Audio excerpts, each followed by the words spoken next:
And what is up, everyone? This is Francis over here from PlayerEssence.com. Today is a lazy Sunday. Lazy Sunday for me, doing a little new episode, though. It's not, although it's a lazy Sunday, definitely this is not going to be a lazy podcast because this is the actual first ever PE Fancast where one of the members of the Player Essence community or YouTube community can come on with the podcast with me and talk about what they want to talk about. And it can be any topic, so ranging from Microsoft, Sony, Nintendo. But for today, we're going to be talking about Wii U, we're going to be talking about NX, we're going to be talking about Nintendo, and kind of what went wrong, what went right, and what can Nintendo do in the future to help. So with me here, if you're part of the Player Essence community, you probably have seen this guy's post. We have John Turner here. How are you doing today, John? Very, very excited to be here, and a little bit intimidated because this is my first ever podcast of any sorts. But I feel absolutely thrilled to be on here today. It's a real honor. Thank you. Thanks. No problem, man. It's no big deal at all. We do these podcasts all the time. So, John, you want to go ahead and give a little introduction to yourself, how you got into, because you're a Nintendo fan, so how you got into playing Nintendo Well, and all that. Well, ever since I was a little kid, I've always been surrounded by video game console machines. When I was younger, I started out with the Atari 2800. I forget what it's called. I also had a Commodore 64. And back then, I cut my teeth on educational games, like the Sesame Street ones and the Fisher-Price ones, the games like that. But then one time when my dad was taking me to Toys R Us, I saw something in the store that looked really, really cool, and it was this robot, and I thought it looked really, really awesome, and I was like, Dad, that robot looks really cool. What I didn't know at the time was that the robot in question was Rob, the robot accessory for NES, and so I wanted the robot instead. But instead, Dad got me the Nintendo Entertainment System, and I was like, I was confused at what it was, because back then, I didn't know anything about Nintendo. I didn't know what it was. I was not even aware about stuff like the video game Crash or anything like that. But when I started playing it, I became hooked. And I believe this happened somewhere around 1987. I can't really remember when. But anyway, I went with that, and then way on to 1992, I got the SNES, and to this day, it still remains my favorite system of all time from Nintendo. It's probably the best system they've ever done. Lots of great games on it. And then I got very, very distressed when I found out that a lot of those games that I really liked playing so much on the SNES went to Sony PlayStation instead. And at the time, I felt very, very betrayed because I was a loyalist, and it really, really upset me so much. And I kept on hoping that things would get better. And regrettably, I became very, very stubborn about it, and I stayed a stubborn Nintendo loyalist from N64 all the way up to today, where I recently got a PlayStation 3 because I was completely at the breaking point, and I feel like that this year's E3, which wasn't such a great one on Nintendo's part, it was like, whoa, if things are really going to get this out of hand, there's these other games that I really want to play. I wish I could play them on Nintendo systems, but I can't, so what am I supposed to do? So I ended up getting a PS3. But that doesn't mean... How's the PS3 working out for you? It's working out pretty good. I have to say that I think I was very much mistaken when I said that I have to be a Nintendo loyalist, and I realized that no, there are games on that system that I find really, really good too. And even though I still will always be a Nintendo fan, I no longer wish to cut off my nose to spite my face just to play games that I really wish I could play on the system of my choice. I don't want to do that anymore. I regret doing it, and I'm kind of ashamed at the error of my ways, and I want to go on with this new attitude of being, somebody who really wants to play games that I really like to play, no matter what system it's on. I think that's that's the way to go about it. I've always been a multi-console owner since I could afford it. Mm-hmm. Like when I was little, I always just got Nintendo because that's what my parents bought me. But I like when it's funny because you said in '87 when that happened, I was like, oh, I was just being born. But when I grew up a little bit, I started out.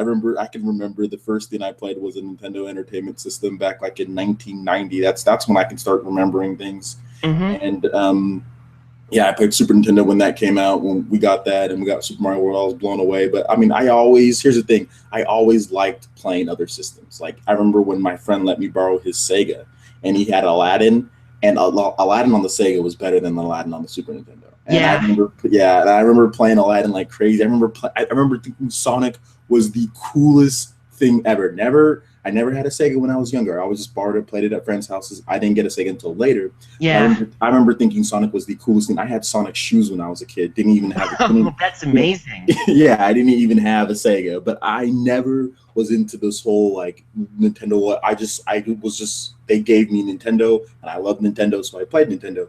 But I've always had multi-platform. And when I started making money, when I was like 15, like I started working at McDonald's and I was making money, I bought a PS2, I bought an Xbox, and I've been a multi-console owner since then. I bought a PlayStation 1. So yeah, it's always good to have different consoles and stuff. But we're gonna go ahead and get right into the topics here. And just to let you guys know, we don't have many viewers right now, but if you have any questions, go ahead and click the bottom left-hand corner and hit that. Well, if you're watching this live, that is, hit that link. It's like a yellow thing that says "Be a part of the conversation." Once you hit that, it'll take you over to the Google Plus page, and then on the Google Plus page, you can click on the top right hand corner. You'll see like some squares there. You can ask your question. I don't know why they make it so hard to ask questions, so many different steps, but that's the process. So let's go ahead and let's get into the topics here. So we're going to talk a little bit, just briefly, about what we've been playing lately. So John, you want to go ahead and let users know what you've been playing lately? Well, I have been going back and forth on playing Earthbound Beginnings on the Wii U Virtual Console Ooh, because how's that? it's really, really cool. I like how it's so retro and old school. It has a lot of the quirky old school. It has a lot of the quirky humor that I love so much about Earthbound. But it's different. It's kind of very, very primitive. But I like it like that. And frankly, there is a saying that sometimes less is more. And I personally think Earthbound Beginnings is all the better for it. And I don't know why it's taken so long for this game to come out, but I'm glad it finally has. Mm-hmm. On the PS3 side of things, I recently just finished playing Resident Evil 5 because I'm a huge fan of the series. And my impression of Resident Evil 5 is that it's good. I did enjoy playing the game overall, but it doesn't quite feel like Resident Evil. Resident Evil 1 through 4 and 0, they all had a sense of suspense, surprise factor, where you never really know what's going to happen, and there's a Mm-hmm. spooky quality to it.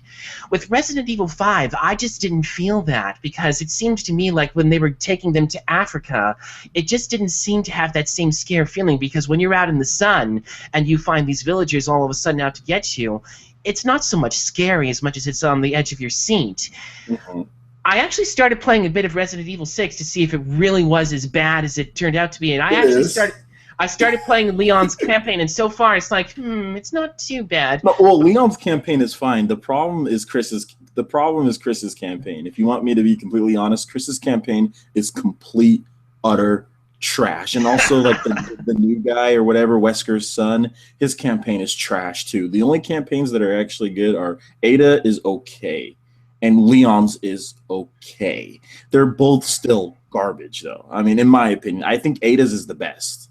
But Well, I'll keep that in mind in playing. I'll let you know what I think as soon as I finish playing play it. Chris's campaign next. You'll quit. I actually quit Chris's campaign. I never finished Chris's campaign. It's hot garbage. Well, I'll take your word for it. Well, you I've can play it. You can play it yourself. I mean, like you'll Yeah. feel it's like a really crappy version of Call of Duty. Chris's campaign. Yeah, I noticed that I think Capcom was trying too hard to build on the action aspect of it and sacrificing the scare aspects of it. I thought they got some of that right at the beginning of Leon's campaign, but I haven't gotten anywhere nearly as far, so I can't say for sure about how it's going to get or not, but if it really is bad, well, I'll dial my expectations backwards. I beat Leon's campaign. Leon's campaign is like if I was to give it a rating, because like I would probably say it's like a 7 out of 10, maybe six Yeah, point five to seven. I'd yeah. say Ada's is like a 8, but the game and the mechanics and just the way the game works, it's like they were trying to please everyone and didn't please anybody. So Yeah. yeah, I mean you'll see though. Well, was there any other games you were playing? Well, I've also been checking out Ni no Kuni, which is The Wrath of the White Witch, and I was so drawn to that game because I'm a huge fan of Studio Ghibli's works. I love Studio Ghibli. Their Hmm. movies are masterpieces. Castle in the Sky, Princess Mononoke, Kiki's Delivery Service, My Neighbor Totoro, the list goes on, and I really wanted to play that game from the start. I've also been revisiting the classics like Castlevania, Symphony of the Night. That one is really, really good, and I can see why a lot of people consider that a favorite. It's very much like the Game Boy Advance and DS games that I've been playing recently, and it's like, wow, no wonder they started taking their formula from this. It's really good. Hmm. Yeah, But definitely. Yeah, it's a very good game. I love Castlevania games, like the old school. Well, not I don't really like yeah, the old ones, but Symphony of the Night and like the Game Boy Advance ones and the DS ones are really good. Um, and yeah, it's definitely a great formula to work with. So I'm just gonna go into what I've been playing. I've been playing a little bit of Batman Arkham Knight. Um, how is that? it's good at first. Like when you first start playing it, you think this is the greatest thing ever, and then they start throwing Batmobile at you, and then you start realizing that it's not even like there's certain sections of the Batmobile that are great, that it's like really cool, like the chases and the cuts like in the story. But when they layer on the Batmobile for the side quests in order to get like important skill points and upgrades, and there's like these things where you have to do where you're in the Batmobile and you're just surrounded by enemies everywhere, and you have to literally press like the hold down the L trigger and go into battle mode and just like dodge missiles. Like you're just in the middle of like a war zone, just dodging missiles and just shooting. It's trash. Those Wow. parts are horrible. They are so bad because all you're doing is just moving around inch by inch, and there's like lines coming from the enemy's tank cannons, and you're just barely trying to squeeze through and dodge fire, and it's not fun. It's just not fun. And I'm Oh, playing it that's on. too bad. Oh, that's too bad because I really liked Arkham City a Yeah, lot. that stuff is cool. Like doing the Arkham City stuff, like flying through the city, doing the side quests where you're actually like fighting or doing the stealth. That stuff's just as good as ever. It's just the stuff where they just make you like if you want the skill points for some of the side quests. Now it's not something that you have to do, but sometimes they include this mechanic actually into the main story, and that's when it's a problem. Like if it's just chase scenes are fine, but when you're just Mhm. like in like an area and then you're just surrounded by tanks and then you just have to maneuver like barely and avoid fire. That's just hot garbage. Like that's not good at all. That's probably the main issue with the game. Other than that, it's cool. Mhm. I'm more than halfway done with the game, so I'll upload a review at some point. Um, I'm also playing, as far as Nintendo systems go, I've been playing Smash Bros like crazy. Like, oh my gosh, I think I played like 4 or 5 hours of Smash Bros last night straight on For Glory. Ran into some really good players. So, Yeah, it's really good. Nintendo yeah, and Namco really knocked it out of the park with this one. yeah. The only thing that I don't like about Smash Bros, and I never actually reviewed the game. That was the funny thing. But the only thing that I don't like is the online, like the infrastructure, like to play with friends. That's the only problem with the game. Like everything else is great. Like it's cool that you can like go into For Glory. That's fine. Don't have a problem with that. You can go into random matches. You can do all that. But my problem is actually playing with your friends because there's no way to like, let's say like Mario Kart, like there's like a join game button, Yeah. and it's servers. Whereas with Smash Bros, it's not. It's peer to peer. So if you want to play with your friend, there is no way to get a hold of them. Like you can do the Miiverse, send a message, but who checks Miiverse when they're playing Yeah. online, like in Smash Bros? And here's the thing: most of my friends and people that I play Smash Bros with, like on the Smash boards, we all use GameCube controllers. We're not Mhm. looking at a blue light to see if we got a message to know that our friend opened up a room. So without on-screen notifications to let us know that somebody wants to play with the game with us, it's almost we have to contact each other on the computer. But some of my friends don't play or don't go on they don't have their computer tethered to them while they while they play Smash Bros. So Yeah. it's just hard to get a hold of my friends to play Smash sometimes, which is lame. Yeah, I can attest to that because I remember one time when I tried to play online with you and I was completely all over the place because I had Yeah. not at all mastered the online sections. I'm still very much a greenhorn about that, so I apologize for any troubles that I might have had. It's just Oh that I no, had it's never fine. done it before. Well, it's not really intuitive either, which is weird because you know something usually when I usually think of Nintendo, I think of like easy, intuitive, like simple, and it's like that on the surface. But then when it comes to actually playing games online or stuff like that, that's when things just get tricky with Nintendo. That's when things just get. It's like you have no clue what you're going to get. Some games have a join game Yeah. feature, some games don't. Some games have on-screen notifications, some don't. Bayonetta has an invite system. Bayonetta 2 has an invite system and it It has does? on-screen. Yes, it has an invite system and it has on-screen notifications to let you know that you got an invite, and that you could be playing the single player, so you don't Wow. even have to be in the multiplayer, and you can get an invite.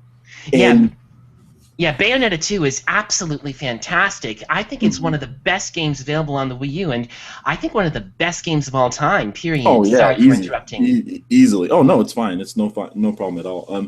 Yeah, that's what we do in America. We interrupt people all the time, and it's completely part of the conversation. That's what we do. I've interrupted you like 3 or 4 times already since we started this No, podcast. no, it's okay. It's okay. I understand. um, so and that's the thing. Like Bayonetta, it's like Nintendo needs to make sure that like when you buy a game and like you get the same experience as far as online goes. Like there shouldn't be some games with on-screen notifications and invites, and some games that don't. Like Call of Duty does the same thing. Call of Duty has on-screen notifications and invites, and then Smash Bros doesn't.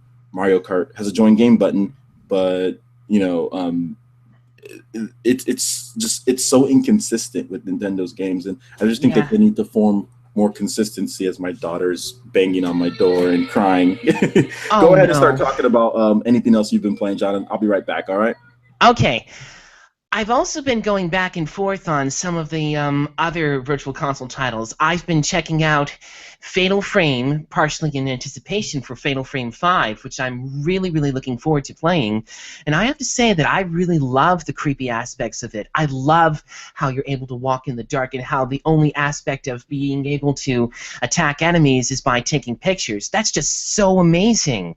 I've also been playing some of the Square Enix classics, like I recently have been playing more of Final Fantasy VII. Now, I'm behind the opinion that I personally think that Final Fantasy VI is the best entry of the whole series. It's my favorite game of all time. Everything about it is just so fantastic. The music, the characters, the gameplay, the whole opera sequence. That was the reason I became a fan of Final Fantasy VI to begin with. Okay, it's kind of a selfish reason, but hey, can you blame me? Anyway, yeah, Final Fantasy VII, I wouldn't say was anywhere nearly as good as Final Fantasy VI. I don't consider it anywhere nearly as memorable, but it certainly is a pretty good game overall, and they do a better job of I'm keeping the back. Final Fantasy feel.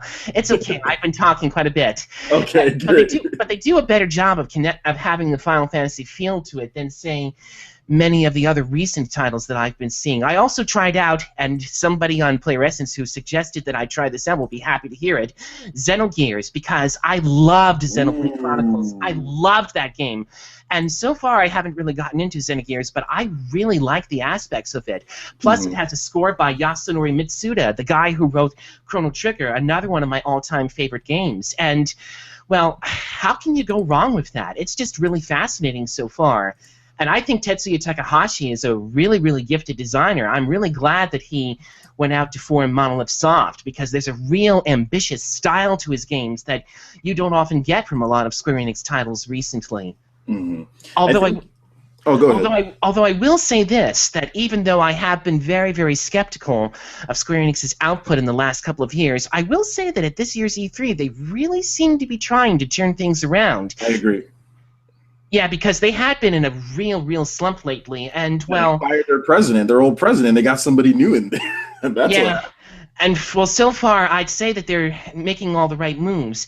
The Yeah. only thing that I'm hoping for is that they include NX in their plans, because I just find it so absolutely frustrating that a lot of Nintendo gamers don't even get to play Final Fantasy 15 or Kingdom Hearts on Wii U, and yet Mhm. Sony and Microsoft fans don't. I think that's one of the things that we should also cover in when we talk about the what went wrong with Wii U. What do you Yeah, say we? well, you know what? Let's go ahead and let's get right into that. So the Yeah, next segment that we're yeah. going to I be think discussing, I was suggesting the same thing too. yeah. So this next segment is kind of like what went wrong with Wii U, and I don't want it to be a repeat of me saying certain things and then John saying the same thing. So what we'll do is we'll kind of like break down. I'll give one reason, and then John, you can give a reason. And don't worry, guys, this is not going to be like a hating, bashing. Both me and John are obviously we're big Nintendo fans. We like our Wii U's, but we're just going to talk about what went wrong, what went Yeah, right, what they yeah, and did well, and then also what they can do with the NX. So this is yeah. definitely not like a hate thing, you know. Yeah, I would never ever talk smack about Nintendo. Never ever. I do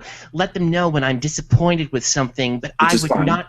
But I would never in any way dream of being a Nintendo basher ever. So if anybody at Player Essence has taken some of my criticisms the wrong way, please keep in Which mind. which some people have. I know, and I'm really embarrassed that some people have done that because I really mean no harm at all. I Oh, just want the obviously, best for them. well, because here's the thing: a lot of people, especially on Player Essence, you know what? I'm not even going to generalize like that. There are some, a select individuals. I mean, you got to remember, like Player Essence, we get thousands upon thousands of readers a day that Right. don't comment at all. They just look at the articles, and you know, we got tons of hardcore users. I can track IPs like crazy. There are people that come to the site multiple times a day and don't ever leave a comment ever. So I mean, I'm not even going to sit here and say all the users and everything like that, but there are a select group of people that don't want to hear any type of criticism because they're tired of hearing it from all over the internet. So they Yeah. don't want it to be to where they hear it. But the thing about it is that there's right and wrong type of criticism, in my opinion. And Yeah. when you get into the bashing phase, like you know, like there's some people on YouTube here. I don't take their opinion seriously because at last year's E3, they said Nintendo sucks. They had a horrible E3. You know, Oh, that's BS. And then absolutely. Last yeah, year's E3 was really, really good. it was amazing. Yeah, this year's E3 started out okay. I loved the Star Fox Zero reveal. I'm still looking forward to that. It kind of flatlined after that, though. I did like Yeah, the puppets at the beginning, though, because I'm a huge Muppets fan, and I thought it was cute the way they had the puppet lookalikes. But yeah, if you didn't, then hey, that's okay. I just thought it was funny. See yeah. that But I mean, like it's that also around. and the same people who said that E3, the last year's E3 are like, oh well, yeah, Nintendo's dead. The Wii U's dead. Look at this year's E3. It sucked. And I'm like, okay, your opinion is no longer valid because you said that last year's E3 sucks. So no matter what, you're going to say Nintendo's E3 sucks. Yeah, So there's Yeah, you there's a know, huge difference, in my opinion, between constructive criticism and outright slandering. When I give criticisms, I never do so with the intention to slander anybody. I just mhm, speak with what I personally feel could have been done a whole lot better. And frankly, I feel like that's the way it should be. Nobody should be piling on top of each other for saying, no, your opinion is garbage. No, I'm right and you're wrong. No, mhm. there should only be the only type of discussions that we should be having is constructive criticisms of what Nintendo can do without resorting to the whole it's hopeless, nothing can be fixed. No, I don't believe in that BS at all. Never Right. have, never will. So, what we're going to do as far as getting into what went wrong with the Wii U, I'm going to start off, and there's a multitude of things that went wrong, but the Yeah. first thing that I would say, which is the easiest thing, I also think this is somewhat of a scapegoat, but I am going to mention it because people always talk about it. But it's the marketing of the Wii U. Yeah, absolutely. It That seems was like the Nintendo problem. did not push the system as much as it was, and it seems like people were confused about what the system was. And like I said, this is just regurgitation of what people think some of the issues are. Do I think this is the biggest reason? No, I don't think this is the biggest reason. We'll get into what I think is the biggest reason, but yeah, marketing. So Absolutely, the Wii U yeah. just wasn't marketed very well. It seemed like it wasn't being pushed, and it seems like they didn't really do a good job of valuing like putting out there like why you want this system, what it Right. can do for you. So, John, what do you think is the next reason why what went wrong with the Wii U? Well, marketing is absolutely a very crucial reason about what went wrong. But I think another reason that went wrong was that from the start, a lot of the critics really seemed to be eager to write off the Wii U for whatever reason. I mean, it didn't help that Nintendo chose such a baffling name for it. I mean, I don't think the Wii U name is that bad, but a lot of people were very, very, very confused by what it Mm-hmm, was. But I mm-hmm, think also that there were critics who were prepared to rip it apart either way because they were caught off guard by the success of Wii, and they didn't want to make that mistake again. And I feel like that Nintendo, for all their strengths, standing up for themselves was not one of them. And I feel like that they should have made a better effort to stand up for themselves in the criticisms because, I personally prefer a Nintendo that, even though they may make serious choices, but they stand up and try to prove their critics wrong, not just by actions, but by words as well. I feel like that they really needed to do a better job with that in general. Mhm. So they need to have a little bit more forcefulness, like with their speak, as far as when it comes to the critics and stuff like that. Well, I mean, and yeah, that's understandable, definitely. But I'd also say, and this is getting into more of what I think went wrong with the Wii U. I also think that like game selection. I mean, this game selection married with hardware. Like last generation, Nintendo had the Wii remote. That kind of Wii remote, the motion controls is somewhat suited to what they wanted to do last generation. Right. A lot of their games are simpler. You don't need a lot of different combos or button combinations. So the Hmm. Wii remote made sense. I mean, even like Metroid Prime shooting, that made sense. Mini game Yeah. collections, easy stuff made sense. Yeah, But absolutely. And games like Super Mario Galaxy, they worked beautifully with the Wii Remote. And you look at the Wii U, and it's like, okay, you're stepping it up. You're having a touch screen, you're having a bunch of different buttons, you're having all these things. Like you need to bring out software, game selection that marries that, but they didn't. They put out Wii software on Wii U. So what I mean by that is like platformers and mini game collections. Like you've heard me say it a lot, and I'll continue saying it. I hope Nintendo does not do that again. Like you can't bring out a Wii U gamepad and say buy platformers and mini game collections. Like you can't do that. Yeah, that's just it. That's one of the things that I've been saying. With Wii, they had a lot of stuff that justified the purchase of the system. There was Wii Sports. There was Mm-hmm. Legend of Zelda, Twilight Princess. They had a lot of selections of games. Mm-hmm. Nintendo Land is a cute little game, and New Super Mario Bros. U, of course, it's fun. Mm-hmm. But, and this is a really big but, I don't think either one of those two games had the same appeal that, say, Wii Sports and Zelda Twilight Princess had. Not even close. Yeah, I think the selection of third-party games right there too was both a cursing was a mixed blessing. I mean, for me as a gamer who had never played a PlayStation system at the time, I was actually thrilled to get to play Batman Arkham City and even Assassin's Creed 3, which I admittingly liked. There, I said it. Don't no hard feelings. I can't stand Assassin's Creed 3. It's okay. I understand that. And well, anyway, it was cool to play those games at first, but then I noticed that there were glitches with them. But I think the problem with those ports was that I feel like that a lot of those ports were rushed, and that's why you see a lot of graphical hiccups in them, a lot of frame rates drops. So I don't know what really went wrong with that. I don't know if it happened because they didn't hand out inadequate equipment at the time, or if it was because they didn't have enough time to put the games on. But whatever the reason, yeah, it didn't help that the ports that they put out right there didn't really show off what the Wii U could really do. Mm-hmm. So I mean, you're basically saying that like the ports were it was a little bit of good and bad because yeah, you get Nintendo fans to be able to play that, but then the ports weren't good quality. And when you don't have something that's good quality, other gamers that are skeptical about your system are going to think, huh, look at this crappy quality, And I think Yeah, that was bad. I think that you kind of hit the nail on the head there because the problem was that all the games that were reviewed, the ports, most of them were reviewed. This is the same as Xbox 360 or worse. There was no ports at the launch of the Wii U that said this is a lot better, like frame rate wise, everything wise. yeah. The only exception to the rule, I think, was the original Bayonetta.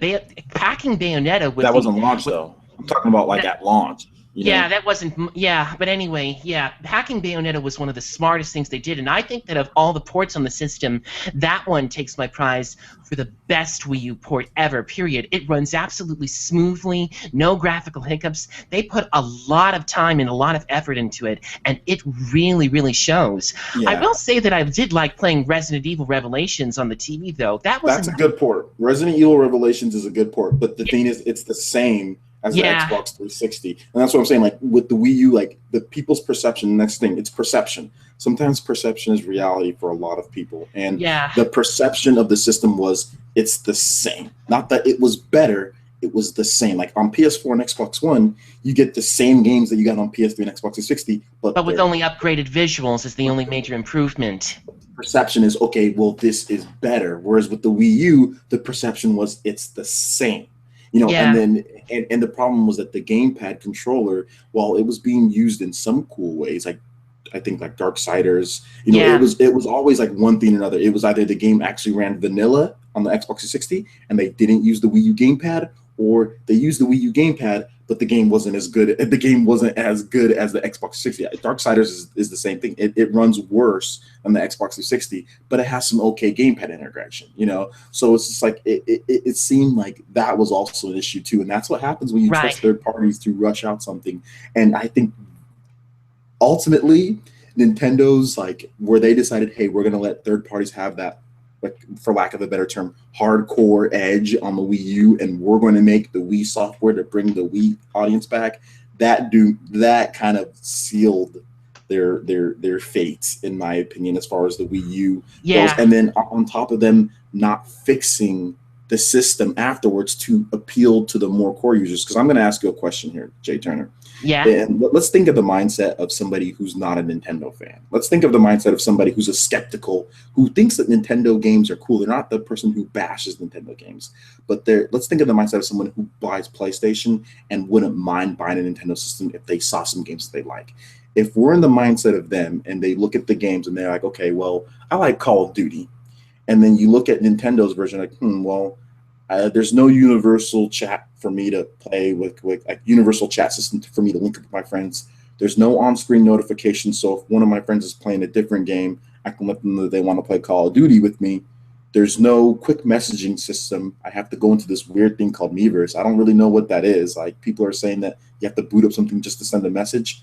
Why am I gonna buy Call of Duty on Wii U? Why don't I just get Call of Duty on my PlayStation 4 and just Yeah. and I can have all that stuff? Why should I play Call of Duty on Wii U? And I think that's the thing that a lot of Nintendo fans don't understand is that when you don't provide those tools, because I hear Nintendo fans say, some Nintendo fans, not all, there's a lot of Nintendo fans who want this stuff, but I hear some Nintendo fans say, oh well, I buy a video game just to play that. I don't need to have voice chat. I don't need to have direct messaging. Well, that's the problem. Because like when you get a PlayStation or Xbox gamer who's used to those things and they want those tools to play with their friends, and your system doesn't provide it, your system's useless to them. You know? Yeah, yeah, that's absolutely right. I personally think that the fans who say, why are we not getting all the complete features of this game? I think they are absolutely right when they say that, because if I were to choose between an incomplete version and a complete version, then of course I would go with the second option, because why would I want to get a port that doesn't have everything? Now, of course, Mhm. if you're a Nintendo only gamer, then it doesn't really matter. You're just thrilled to get it. But, and this is a real big but, if you really are faced with a choice between a better version and a not so good version, then what are you going to do? Are you going to go with a bad version or are you going to go with a good version? I mean, the answer is pretty simple. I mean, I it's a little hard for me to necessarily put myself in the shoes of a Microsoft or Sony gamer, because I've always been a Nintendo gamer from day one, and Mhm. I still am. But I would absolutely not blame those people if they chose to go with a version that had a lot more appealing features to them, as opposed to a less is more, kind of thing. Well, because online is the big rage, you know. Online is the big rage. Online is what a lot of consumers want. And when you're Nintendo and some games, it's just jumbled. Some games have some features, some games don't. This game has this other game doesn't. See, Right. Microsoft and Sony, from a UI standpoint, from an OS standpoint, have invite systems. Every game supports it. That, Every single game supports it. Direct messaging, invites. If a game doesn't support voice chat in the journey or something like that, or if there's certain games that don't support voice chat in game, most do. On PlayStation and Xbox, you can go into the UI and start a party chat, and while the game is playing, no problem. Like that is a problem with Nintendo, because this is consumer electronics, and when you talk about consumer electronics and you're talking about price range, you're over here, you got all these systems in the price range of $300 to $400, and if you're missing out on a bunch of stuff from the perception, and it makes your product look like not quality, so not only do you not support these things, but then your competitors support them and they're within the price range of $100, that's a problem. And I think that's what went wrong with Wii U too. yeah, I agree. hmm And you also, if you look at, I think a lot of people were spurned with the Wii. You know, like Yeah, I think a lot of people got the Wii and they're like, Nintendo did not make the type of games that we want. yeah, Nintendo, didn't. Although there's a ton of great games on the Wii, there are yeah, so many great underrated games and games that people didn't check out. It seems yeah. like some people might have just got the Wii and said this is just gimmick. They said gimmicky, and like that's the thing that I hear from PlayStation and Xbox fans a lot is gimmicky. This is Yeah. gimmicky, you know. I actually would like to, at this point, turn on my webcam and highlight 3 games that I brought down from my Wii collection that I personally think really deserve a second look on the Wii U. Sure, you can briefly go. We can briefly go over those. Yeah, like for instance, oh god. Okay, here's my first choice. Trauma Team. This is a really, really good game. It's like you put yourself in a hospital as a doctor and you actually try to cure patients. It has all the features of an RPG, and it's really, really good. I love this game a lot. There's a sense of mystery and intrigue to it. It's really good. Fragile Dreams, Pharaoh Ruins of the Moon. That is another one I really, really like. First of all, the anime aesthetic is beautiful, and secondly, the music is absolutely gorgeous, and there's a huge emotional undercurrent with the game that I really, really find very beautiful. The only drawback is that the controls are somewhat twitchy, and it does take some getting used to, but on the whole, I highly recommend this one. It's a great game. And then here's another game that you can play on PS2, but I think it works just fine on the Wii U. I mean, I love this game. I love the aspect that you can build relationships with characters. I need to play that game. You absolutely should. I recommend it. It's not a terribly action-packed game, but there's a huge, huge heart to it. And I love games that really touch you at the heart. That's why I loved Final Fantasy VI. That's why I loved Chrono Trigger. That's why I loved Secret of Mana, Xenoblade Chronicles, Tales of Symphonia. The reason I loved all those games so much was because I cared about what happened to the characters. And when you have that in a game, that really, really makes it special. Mm-hmm.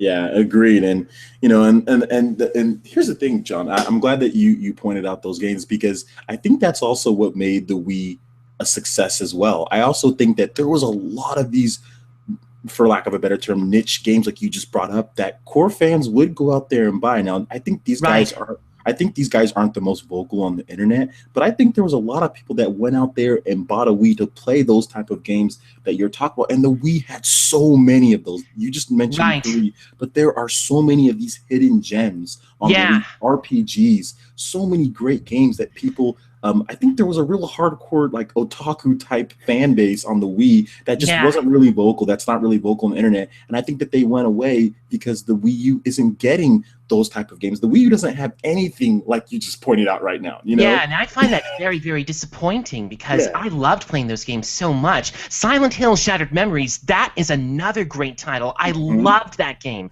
It was like Eternal Darkness, but without the combat aspect. But it was so amazing. So why do a lot of people not still talk about it on the Wii? That's a huge problem. The Wii had so many different varieties of games. It was the only thing that people just like, why it was maybe just under.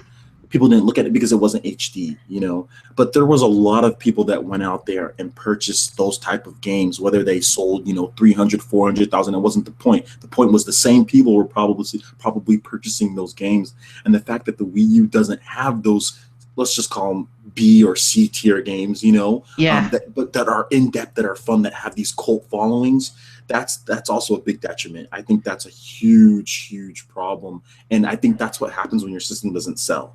I think the Wii got all those games because of how well it sold, I was also really surprised when I found out that it was getting a Dragon Quest spin-off, Dragon Quest Swords. Now, back then, I had seen Dragon Quest disappear from Nintendo's hands into Sony for PS and PS2, and I was so surprised and excited when Nintendo got that franchise back for DS and Wii, because I was like, wow, a Dragon Quest spin-off. Hopefully that means we'll get the next Dragon Quest. And we did. We also got a Final Fantasy Crystal Chronicles spin-off. I had hoped that it would lead to the next Final Fantasy being on Wii, but it didn't. Well, I actually liked Crystal Bearers. It was interesting. It was a cool departure. The problem was it didn't really feel like a very complete game. It felt rushed, and it didn't do very well. But I think I also heard that the Square Enix folks actually tried to get Final Fantasy XIII running on Wii, but they couldn't do it because it technically was not possible. Well, the engine that they made for that game, believe it or not, there's a Wii version of that engine, that Final Fantasy XIII, 13-2, Lightning Returns. They all use the same engine, and that engine is technically capable on Wii. They said that they made it on Wii just because of how much the Wii sold. Like, you couldn't ignore most development studios made something to where it can run on Wii. I mean, everybody put out games on Wii, you know? Yeah. So they had to make engines for the Wii, you know, for just for Wii. So they'll take their PlayStation 2 engine or their Xbox engine that they had from the previous generation, and they would make sure that their game would run. Now, would those games actually come out? No, but were a lot of games that were Xbox 360 and PS3 prototyped on Wii to see if it can work? Yes, a ton of games were. I can confirm that. I've spoke with various developers saying, yeah, you know what, we had this X version of this game that was a PS3 and 360 game. I mean, it could be on Wii U. We had it running on Wii U, but was it acceptable? Did it look good? Could we actually have the AI and everything that the game actually had on PS3 and 360? No, so we decided not to bring it out. But the Final Fantasy 13 it can technically run on Wii, the original Wii, but would it be something that you'd want to play? That's another story, you know? Yeah, I haven't actually played the 13 games, but I heard that they were not particularly good at all. And frankly, even though I'm discovering the Final Fantasy games on the PS, the 13 series, I'm not really eager to go for. But that said, would it have been an asset for them to be ported to Wii U or even for Nintendo's next system? Absolutely, because a lot of people really love the Final Fantasy series, and for better or for worse, they still are a huge selling franchise. And I found it heartbreaking that Final Fantasy 15 never made it to Wii U. The issue that I have with the Wii U is, like, you know, Nintendo's, you know, and I think this is also wrong with the Wii U because we're still on that. Nintendo's cheapness to like, look, if you're not going to make a ton of games every year, that's fine. If you want to sit here and say, well, we're not going to release our games over the summer because people don't buy games over the summer, fine, okay? But you can't. Stupid reason. Yeah, it's a stupid reason. But you can't sit here and tell me that, okay, you can't pay a third-party developer to bring over a game to have something for your fans to play over the summer. Because PlayStation and Xbox, they get Witcher, which was May. They get they get Batman, which was basically summer. That came out late June. You know what I'm saying? They're getting these type of games over the summer for them to play. And then with Nintendo, it's like, oh, well, screw you guys. You know, you guys wait till fall. Wait till fall to play Yoshi. Wait till fall, and they're holding on to Yoshi. And that's another thing. They hold the game's done. And the game is done. And that's one of the biggest problems I have with people who defend Nintendo's choices left and right, because there are people saying, no, Nintendo should not pay third parties for third-party support because it'll bankrupt their business. Hello! One of the main reasons that I got into Wii U was hoping that third-party support would in fact return, and the fact that they're not actually going out there and trying to do something to get them back, well, I think that's absolutely more detrimental than helpful, because think about it. Bad as those ports, well, not bad, flawed as those ports were, it was ultimately better to have them than to have this unfathomably long and painfully long drought that is still continuing. And don't even try to bring up the indie games with me. The indie games are okay, all right, and so, there are some gems in them. But indie games are just not the same thing as, you know, those other franchises that we talked about, because the truth is that Nintendo really needed, I repeat, really needed those franchises for Wii U, and the fact that they're not getting them is just making it worse. And people are saying that it's a good thing that Nintendo's not even going out and commissioning these guys to pay for them? Seriously?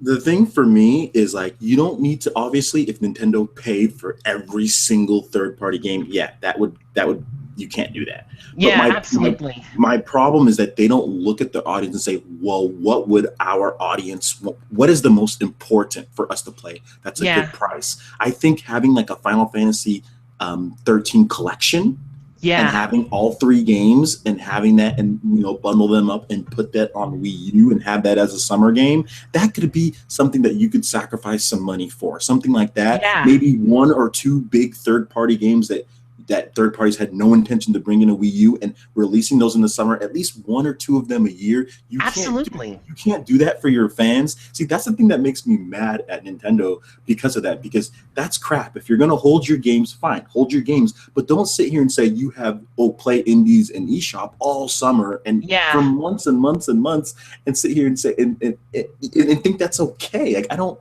see, that's the thing. the problem that I have, you know. Yeah, I have a serious problem with that too, because the fact is, as I said, indie games are no replacement for thirds. They can be filler, but they're not necessarily the next big thing. Nobody's going to go out there and buy, say, Shovel Knight and buy Wii U just for Shovel Knight. It's a good Yeah. game overall, but a lot of people don't even know about it. They don't know what it is. Whereas a game like, say, Call of Duty or Resident Evil or Dead Space or name just about any other big franchise right there. A lot of people know those games. And likewise, I find it extremely baffling that Square Enix has not even considered bringing the Kingdom Hearts HD ports to But Wii U. that's something Nintendo needs to notice, that their audience is very interested in that game. You can't sit there and say, "Oh, well, we're not going to pay third parties." And Iwata said this: Yeah, "It's never going to stop if we pay third parties." And I understand. Nobody, I don't think any Nintendo fan is saying that. Yeah, you need to pay every single third party to get every game out, because yeah, that's ridiculous. Obviously, you're not going to make, that's not a profitable thing. But to yeah, sit here and say that, okay, to devoid your fans, and look, if Square Enix doesn't want to bring to their system, there's nothing they can do. They need to go talk to them. They need to try to find a team. There are so many development teams out there that are yeah, capable. You need to find a development team. You need to front some money, and you need yeah. to get Kingdom Hearts 2.5 HD, whatever. You need Or to bundle, 1.5 HD too. get both of them. You need to bundle it, and you need to put that damn thing on Wii U. You need to find Absolutely. somebody to. I don't know whether if Kingdom Hearts 3 comes out on the NX or Wii U, whatever the case is. If Square Enix doesn't want to do it, screw that. You need to pay them. You need to find a development team, and you need to get that game on Wii U. Like, you need to know what your audience wants the most. When you do that, Absolutely. that's detrimental. I think that's detrimental to the Wii U's branding when you don't have, like, your Japanese system. Everybody associates Nintendo with Japan, and then you don't have the best Japanese games. Like, Yeah. that's not Yeah, that's good. disappointing. Yeah. That's really disappointing to me as a gamer, because I had partially bought the Wii U hoping that it would get Kingdom Hearts 3. I had hoped that it would get Final Fantasy 15. I had hoped it would get the next Resident Evil. I hoped that it would get just about every other big franchise, and it didn't. And that's what makes it so disappointing. And that reminds me, I think for NX, no questions asked. I personally feel like that if Nintendo were to miss out on Kingdom Hearts 3 for NX, it would be absolutely heartbreaking. It would be heartbreaking if fans never got to play that. Now, I'm not saying that Nintendo should go out of their way to pay third parties to do it, as you have said. I don't blame people for, being cautious about it, because I agree it's not always a healthy decision, because it can be a financially dangerous one. However, there is nothing wrong with commissioning a studio to actually go out of their way to port their project to the system of their choice. I mean, Yes. that's what Koji Igarashi is doing with Bloodstained, and I, for one, applaud the guy for doing that. I applaud him. Well, Kudos let me ask to you a RPQ question. Studios. Let me ask you a question, John. Do you think that we should have the opportunity? And this is a video that Zen Gamer did actually a while ago, about the opportunity for Nintendo fans to actually be able to, maybe, I guess it's a bad idea, but to have a Kickstarter to get their version of, like, a port. I don't know. I think that, like, the fact that they gave us, yeah, like you said, Igarashi, he gave us the opportunity. I think that's good, and I wish that, if third parties think that Nintendo fans aren't going to buy the game, I wish they would give us some type of way, like, hey, can we pay for it? Like, can we get guaranteed pre-orders for this game? And I think that would be cool if they did, but they don't. But let's go ahead, and we're going to move into. Yeah, absolutely. I absolutely agree with that. I think Kickstarter is terrific for many things, and I think that would be the perfect solution to this problem. Third parties see the demand and they say, okay, we'll do it. End of story. Yeah. So what we're going to do is we actually talked about a variety of things of what went wrong with the Wii U, from game selection, from not having enough RPGs, from Yeah. marketing to. I also think the system was a little too expensive too for the fact that it's in the price in the price range of Microsoft and Sony, who offer Blu-ray, who offer, universal UI chat, who offer all these things, and, like, you're in the range, because let's be honest here, not everybody buys a PS4 for Yeah, $400. Yeah, and at the risk of sounding like a hypocrite here, I am not going near a PS4 right now. I'm sorry, but even though I want to play Kingdom Hearts 3, that's only just one game, and I don't see the benefit of buying one system just to play one game. It's ridiculous. Yeah, that's true. Which is more reason why hopefully Nintendo can get Kingdom Hearts on the NX. But we'll talk about that. Absolutely. We'll talk about that in a bit. So, well, we're gonna move into the NX, and Yeah, I think it's time we do that anyway. so first, let's talk about what do you think the NX actually is. So, in your truest heart of hearts, John, Okay. What do you actually think the NX is? You don't have to go with the rumors or with Reggie saying that it's a home console. Just what Yeah. do you truly believe the NX is? Um, I think that's a very difficult question to answer, but here goes.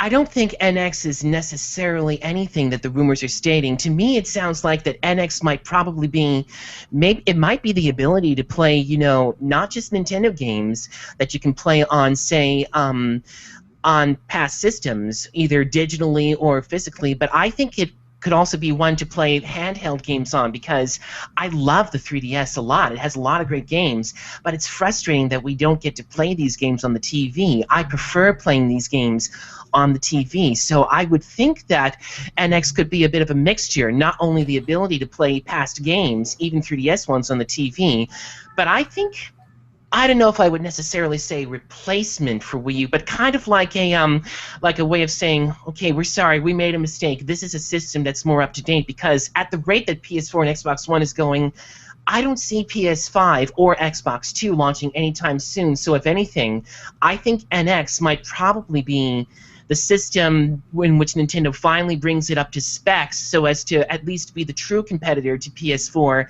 and Xbox One, and that the system that will go up against PS5 and Xbox Two, provided they don't launch it late, of course, might be the one to actually go up against them. Now, this is just my opinion on the whole thing, but I personally feel like that NX really should be the system that Wii U really should have been. It really needs to have the specs and the architecture that their competitors have. It needs to have them. There's no longer a reason to defend Nintendo for not getting those games, and there's no longer a reason to badmouth third parties for not bringing them.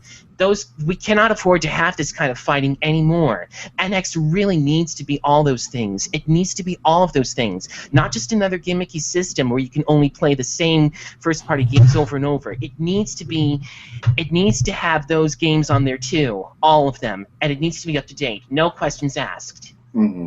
Yeah, personally, I think that the NX, I'm leaning towards that this thing is a portable that can dock as a home console, and Nintendo will bring out a home console base later. I'm thinking this thing is a hybrid. I'm thinking. That's just in my mind. And like you said, it can play portable games, it can play smartphone games, it Yeah, can play um, uh, console games, and I'm thinking that it's going to be a portable that can dock as. But then again, I don't know if that's the case because then you can't have physical media like yeah, CD, like Blu-rays. So you know right. what? Let me just scratch that. I think it's a I think it's a home console, but Yeah, I also think that there's going to be a portable that can work in conjunction with it, yeah. that will be released later. So I think that they're going to make two separate ones that are the NX type of brand, but I think one of them is going to be a portable, which is going to come out a little bit later, and one of them is going to be the home console. I think this one that we're getting in 2016 or 2017 is the home console. I also And learned, yeah, and I also learned that they apparently seem to be working with third parties, Western ones at that, in order to make their console up to date. Now that's just based on a report. I don't really know if I should really believe the rumor about I, them not making it more powerful than the PS4 because after after so many rumors have been proven wrong, well, I'm sorry, but I can't have much well, credibility for those guys. well, yeah, you know what, and that's something that we can talk about because we have a lot of questions filling up. So we've We kind of do. talked about, yeah, we do. We kind Gosh, of, and I I wonder. want to go ahead. Oh, here they are. Here's the Q&A sessions. Yeah. So let's go ahead and we're going to get into those questions right now. Yeah, Maybe we'll do a whole podcast when we get more information about the NX as far as, yeah, but I'd love look, to. yeah, look forward, guys. Okay. So John, I'll let you know. I did go to E3. Of course, you know that. Yeah. And, to say that I went Metal Gear mode to find out things, yeah, one of these days I'm gonna get kicked out of E3 because I do some sneaky stuff. Oh dear, that's not good. I heard a few things. I heard, Nintendo talked to third parties at E3, and I heard a few scuttlebutt around the corner. And, there's a lot of higher level journalists there and guys from the big media. And I was sneaky. There was people looking at me crazy when I'm just kind of sneaky. And I learned a few things as far as rumors go of what other people that third parties told them or sex. So I will save that for my 5,000 subscriber special. And I didn't want to talk about it right away because it's a Yeah. rumor. It's a rumor, and I didn't want to push that like, oh, he's just trying to get clicks and hits because he was at E3 and he heard some stuff. But yeah, I did because I'm sneaky. Because Yeah. I'm sneaky like that, and I did hear some things. So um, we'll talk about that at a Oh, later time. one other thing that I want to say too is that I feel like that aside from getting Final Fantasy and Dragon Quest and Kingdom Hearts, the main entries, all of them, I seriously and I sincerely believe that Nintendo should try to get another Tales game on their NX because, Mhm. as I've said, Tales of Symphonia is one of my favorite games of all time. I love that game. It's one of the best that I've played in ever. It's among my top 5 in no particular order. I was Mhm. even thrilled that they got the sequel spin-off, Dawn of the New World, which, admit, not quite as epic as the original, but I still really, really, really enjoyed that one. And I found it very shocking, that Wii U did not get another one, but even more so because Mr. Hideo Baba, he had actually at one point suggested that, maybe if Wii U sells a little bit more, we'll consider it. But I Yeah. guess he decided not to because the Yeah. console wasn't doing very well. Yeah, that's what I'm thinking. Yeah. Yeah, a lot of people like to say that Hideo Baba is just a puppet of Sony. He's a Sony fanboy. He would rather support Sony than ever than fans. Namco is. I've had one user actually argue me about this, trying to discourage me from ever hoping for another Tales game, and that Baba would never even dream of going near Nintendo's next system, even if it is a success, and that PS3 is his only audience. Except, and here's a caveat, if that was true, then why did 3DS end up getting Tales of the Abyss 3D? It doesn't. Mm. If he was really in for Sony, he wouldn't have even bothered to bring that port over to the system at all. So he doesn't strike me as the kind of guy who really is against Nintendo or anything. He seems like the sort of person who really wants to go where the money is, and if it's not going to be on Nintendo's system, then there's no point in developing for it. But that's one of the reasons that I absolutely should stress NX needs to be a monster hit. It needs to capture a bigger audience than Wii U ever did. That's the only way that they'll be able to get a new Tales. No questions asked. Yeah, and that's part of what we talked about. Nintendo needs to make sure that they get the games that their audience wants, which is RPGs and stuff like that. They need to make Yeah. sure that they get that stuff. So what we're going to do, we're going to go ahead and get into questions here. So Okay. Okay. we'll, I we'll see the probably first. Yeah, I see yeah. the first one already from Dragon Swords 15. How do you think Nintendo can convince PS4 and Xbox owners to move on to the ninth gen if the NX is a ninth gen console? That's a good question. I'm really not too sure what they can do. I guess the only thing that they can do, aside from offering definitive versions of those games that I other mentioned, actually bring out a game that really justifies purchasing the NX. With N64, you had Super Mario 64. With Super NES, you had Super Mario World. And with Wii, as I mentioned, you had Wii Sports. Wii U didn't launch with anything like that, and Mhm. neither did GameCube. So, if anything, I think the main thing that Nintendo should really try to do is get a third-party lineup, yes. But, and this is a big but, they should actually create the sort of game that absolutely justifies getting an NX, not another one of these Wii mini collections or not another Mario game. It actually has to be something that audiences go, wow, this looks really cool. I'm going to go out and get it. So, yeah, I personally think that's what Nintendo should do. Offer a compelling lineup, and more importantly, no droughts whatsoever. We can talk all about what EA did for quote-unquote screwing Nintendo when they didn't offer Origin on there, but sorry, that's not an argument anymore. If it means that we can't play their other games on it, I'm not saying Nintendo should have gone with it, but I'm sorry, Nintendo should not make any moves like that again, ever. Yeah, I definitely agree. As far as what can Nintendo do to convince PS4 and Xbox One owners, that's going to be so tough. First of all, it needs to be cheap.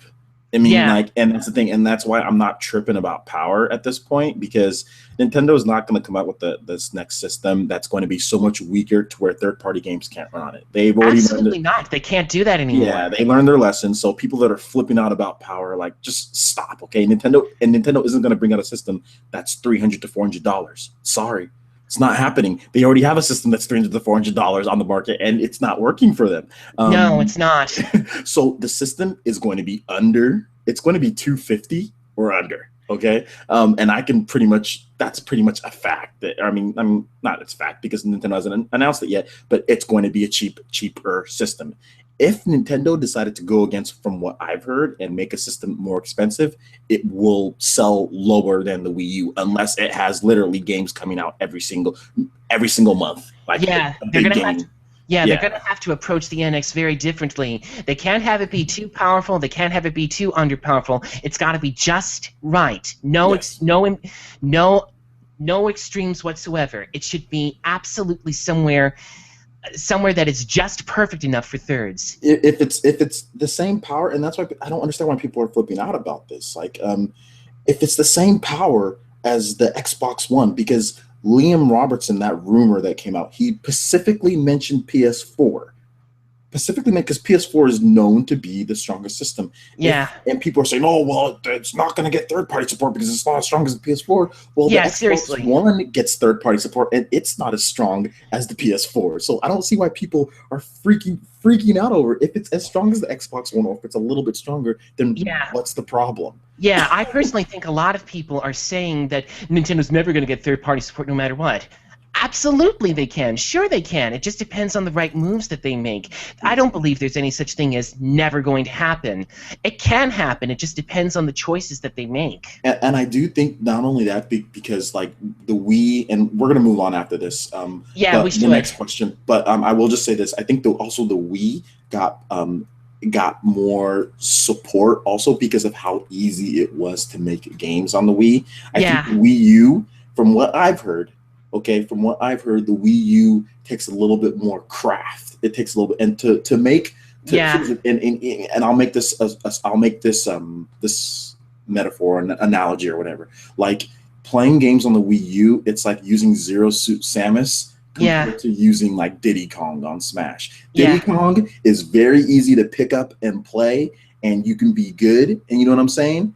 But if you use like Zero Suit Samus, like you can, it's a higher skill tier. It's a little bit harder though. You can still get the same results as Diddy Kong because they're both top tier. They're both good, but it's harder to use. You know what I'm saying? Like you can still do yeah. it, but like, and that's what I'm saying. Like Nintendo's system, the Wii U, it takes a little bit more finesse to program for and develop for than the Wii. You Yeah, know? it's not as easy to port games to it either because that's Exactly, yeah, because there's exactly. yeah, because that's another problem with it compared to Xbox One and PS4. With those two systems, you can easily port right off the bat. With Wii U, you can't. You got to do more issue with it, and so Nintendo really should the next system. It should not have that kind of obstacle. It needs to be easy to port to, no Mhm. questions asked. All right. So next question comes from the Magnum 924. Okay. What generation would NX be, assuming it were a home console? Would it be its own thing, or would it be technically start the ninth gen? I, Good question. that is a good question, and man, I don't know. I hope I don't get hate for this, but in my opinion, it would be the same as the Wii U. In my opinion, I think it's going to be it's a current generation console, and I think that the Wii U. I don't know if that's even possible technically, but I think they're both an eighth generation consoles. I don't think it's a ninth generation console because I don't think Nintendo, unless this NX sells extremely well, I don't think Nintendo is not going to release another system when the PS4 and Xbox are around the same time, or the PS4 and next Xbox comes out. I don't think Nintendo's going to say, okay, well, we're not going to release another system. I think they will somehow. Yeah, they'll need to be careful about it too because I Yeah, remember what Sega went through when they sold the yeah, Saturn and when they went from the Dreamcast. yeah, It was absolutely yeah, disastrous for them. I don't yeah, think Nintendo is I don't think Nintendo is in that kind of position at all, but they need to be very, very careful about how they do it. yeah. They You're don't right. yeah, they don't want to burn any more customers' trust. And anyway, my take, yeah, I'm not really sure if it's either going to be its own thing or a ninth gen console. I think it's basically Nintendo's way of saying, sorry, we messed up with Wii U. This is the system it should have been. Start. Nintendo's like, please understand, we messed up. Yeah, I know. They really can't afford to do that anymore because Please that buy really our is NX.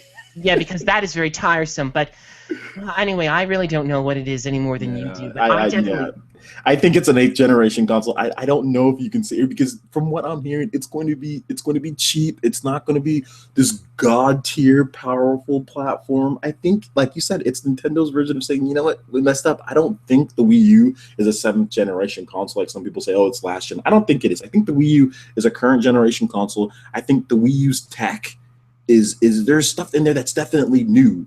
wireless broadband GPU to the gamepad, that's Yeah, new. There's yeah, a lot of stuff that's new. It was just the wrong time, yeah. wrong place. There was just so many factors. So just because you failed with it, that doesn't mean that it's a last gen system, or just because it's not, that doesn't mean that. Yeah, It just means that it just didn't go well. yeah, it felt more like a seventh and a half generation console to me, if you want to put it a little bit more technically. Okay, yeah. I I mean, think we basically answered that question, haven't we? yeah, pretty much. So we'll go ahead and move on. You want to answer the next, or you want to read the next question, John? Okay, so let's see. You've seen both of them, so X versus Shin Well, Megami Tensei we Cross gotta Fire say that we Emblem. gotta say the name of the user first. Oh, OnLED 1. Okay, Okay, here's my honest opinion. I think both Xenoblade X and Shin Megami Tensei Fire Emblem look absolutely terrific and absolutely appealing to me in different reasons. Xenoblade X because, well, the original Xenoblade was amazing. It was really, really good. I loved that game. Everything about it was fantastic. The staggering scope of it, the ambitious scope. It was one of the best games I had played in a long time. So, of course, I'm looking forward to Xenoblade X, and it looks like they're really going all out with the graphics. But I love Shin Megami Tensei Fire Emblem too because, well, to me, it looks like just the kind of, anime-based RPG that I had been longing to see hit Wii U for a long time. Something along the lines of those 3 niche titles that I showed you guys a little bit earlier. And I'm really, really thrilled to see those kind of games coming up. So I definitely think I'm absolutely excited for both of them, hands down. I think they both look awesome in their own right. Um, for me, as far as what looks cooler, Shin Megami Tensei Cross Fire Emblem. Yeah. It looks cooler. The graphics, the way it looks cooler. Definitely. The design for Crom is freaking amazing. Like, Yeah. the people who who drew the game are really good. So Yeah. yeah, I would say that Shin Megami Tensei looks 10 times cooler than Xenoblade. Xenoblade is an open world RPG. Now the mechs in Xenoblade look amazing. Don't get me wrong. Yeah. But as far as just like the game in general, what looks cooler, Shin Megami Tensei Cross Fire Emblem. But I like that art style more. Xenoblade is like a more of a realistic art style. It's anime Yeah. inspired, but like the Yeah. mechs and stuff look more realistic. Whereas like the Shin Megami Tensei is complete fantasy. Yeah, I love that about it too. Yeah, so like Xenoblade has a real mix between realistic looking and anime, like the face, and that's why some people think it looks kind of weird because of the textures and how like the Yeah. realism, kind of like the darker tone of it, but I then personally the have no anime style faces. Yeah, I personally don't have a problem with it because it's his Yeah, choice of style. I think the selection of choices is really, really fitting for Xenoblade X. It's just yeah, that, well, I can see where some of them might be coming from, but still, yeah, yeah, yeah, yeah. so I think that's basically that. We've Yeah. covered that. Yeah, but yeah, Shin Megami Tensei. Now, what game is actually better to play? Who knows? We Yeah, gotta wait. We gotta yeah, wait we'll on find out when both of them come out, which won't be that. for some time now. So we'll see. All right, I'll go ahead and answer the next question, or I'll read the next question. Mick CIM asks about the power of the NX. If they make a system as powerful as PS4 in 2017, would the cost of it not be as would the cost of it It not not be be a a lot lot lower, lower? considering the price of tech goes down so fast. That's a very tough decision Yeah, to it'd be answer. lower. I mean, obviously, Yeah, well, because let's face it, back it would then when be Nintendo designed it the Wii wouldn't U, cost as much. I mean, they could put it out, but the thing about it is this. Here's what I'm trying to tell. Like, yeah, even if they made it, the cost of it would be lower. But what would you have to sell it at to still be a system that's like a profitable type of system when you know that you can't yeah, bank on third parties? Okay, so the absolutely, thing is, and yes, like, what type of tech are you trying to build? Like, are you trying to make it work with handheld tech? Because PS4 can't play Vita games. absolutely not. Like, PS4 can't play all these like it can't do what this NX might is rumored to do. Okay, Yeah, so from coming from Nintendo's standpoint, yeah, you could make a system as strong as the PS4, but what would you have to sell it at? Would you have to sell it at $300? Would you have to yeah. sell it at 350? Well, that's So just maybe it's not the same price as a PS4 at that's just 400, it. but would you have to sell it for 300 to make a profit? You might, and Nintendo can't risk putting it out there. So Nintendo needs to design a system that not only is easy, they need to design a system that's not only easy to develop for, okay, they need to design a system that can work with mobile games. I think it needs to Hmm. be able to work with like digital download with 3DS games. I think Absolutely, you need to be able to play Fire Emblem Fates on there, at absolutely. launch. Yeah, a That's lot. personally what I think. So if that's what they're, I'm just going to say, just for the sake of this, if that's what they're going to go with. You need to make sure that your system can do all that, and that jacks the price up of the system if you have to make it to where it can play these different formats and stuff. So you have to be very careful Yeah, with the price and with what how much like what you put into it. There's a yeah. lot of factors, you know. Like, what do you think, John? Um, I really don't have much more to say about this other than you have, but yeah, I do think that having power in the system is important. Yes, you Yes. don't want to miss out on games anymore, but on the other hand, you also want to make sure that it's very competitive, not only on a specs level, but on a price level as well, because Sony made that mistake once with their PS3. They priced it for a ridiculously overexpensive 600, and look at how well that turned out for them. Turned out really, really well, right? It didn't. It caused them to lose a lot of money, and they lost a lot of exclusives during that gen. Mm-hmm. And so I personally believe that no, going super expensive is not the answer. They can't make it too cheap either, because otherwise people will think, oh, it's just a cheapy console, no big deal. No, Mm-hmm. the price needs to hit that sweet spot. Not be too expensive, not be too cheap, but somewhere in between that absolutely appeals. But more importantly, games, games, games. Yes. Games, games, games. It And needs games. and UI interface and features. It needs to have the basic feature set of an Xbox 360 and PS4. Yeah, yeah, The basic, I absolutely. mean, minimum. Like you don't. I mean, PS4 can do crazy things, John. PS4 can you can play local multiplayer games with your Mhm. friends online.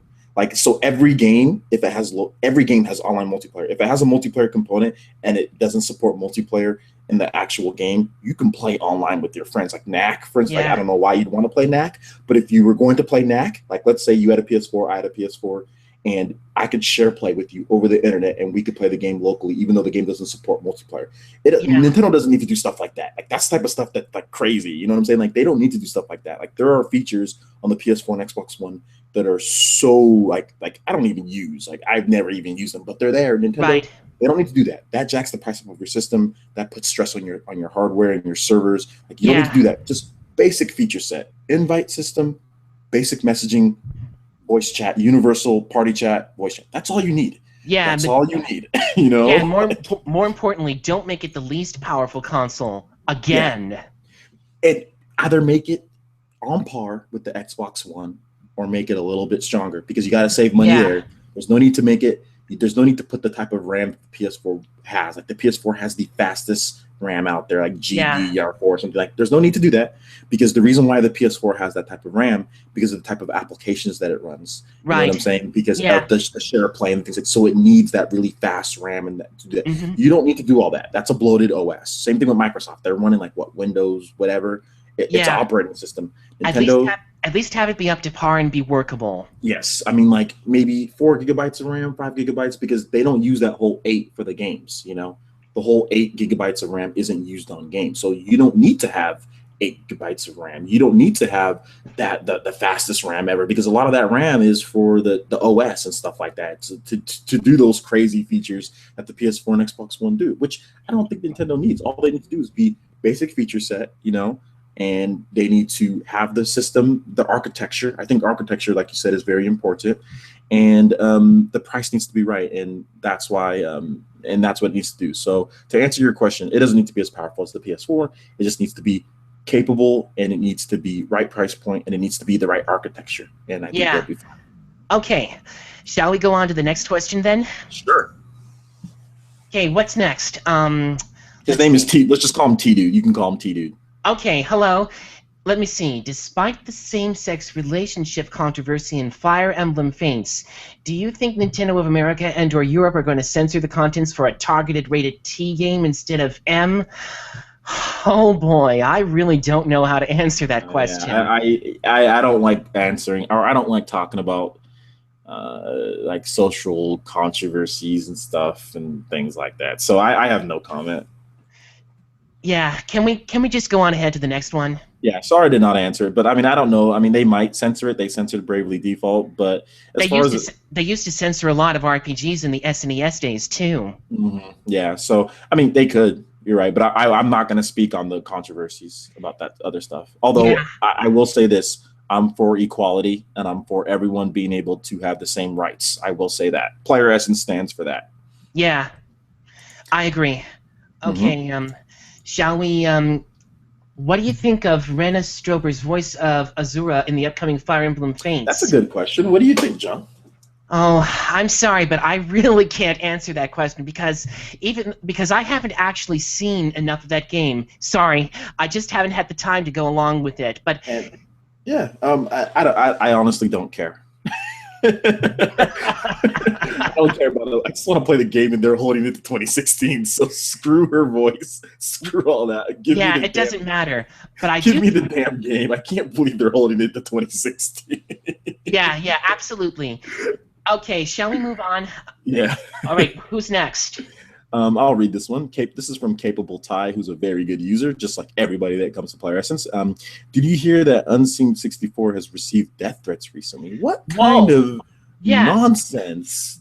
What?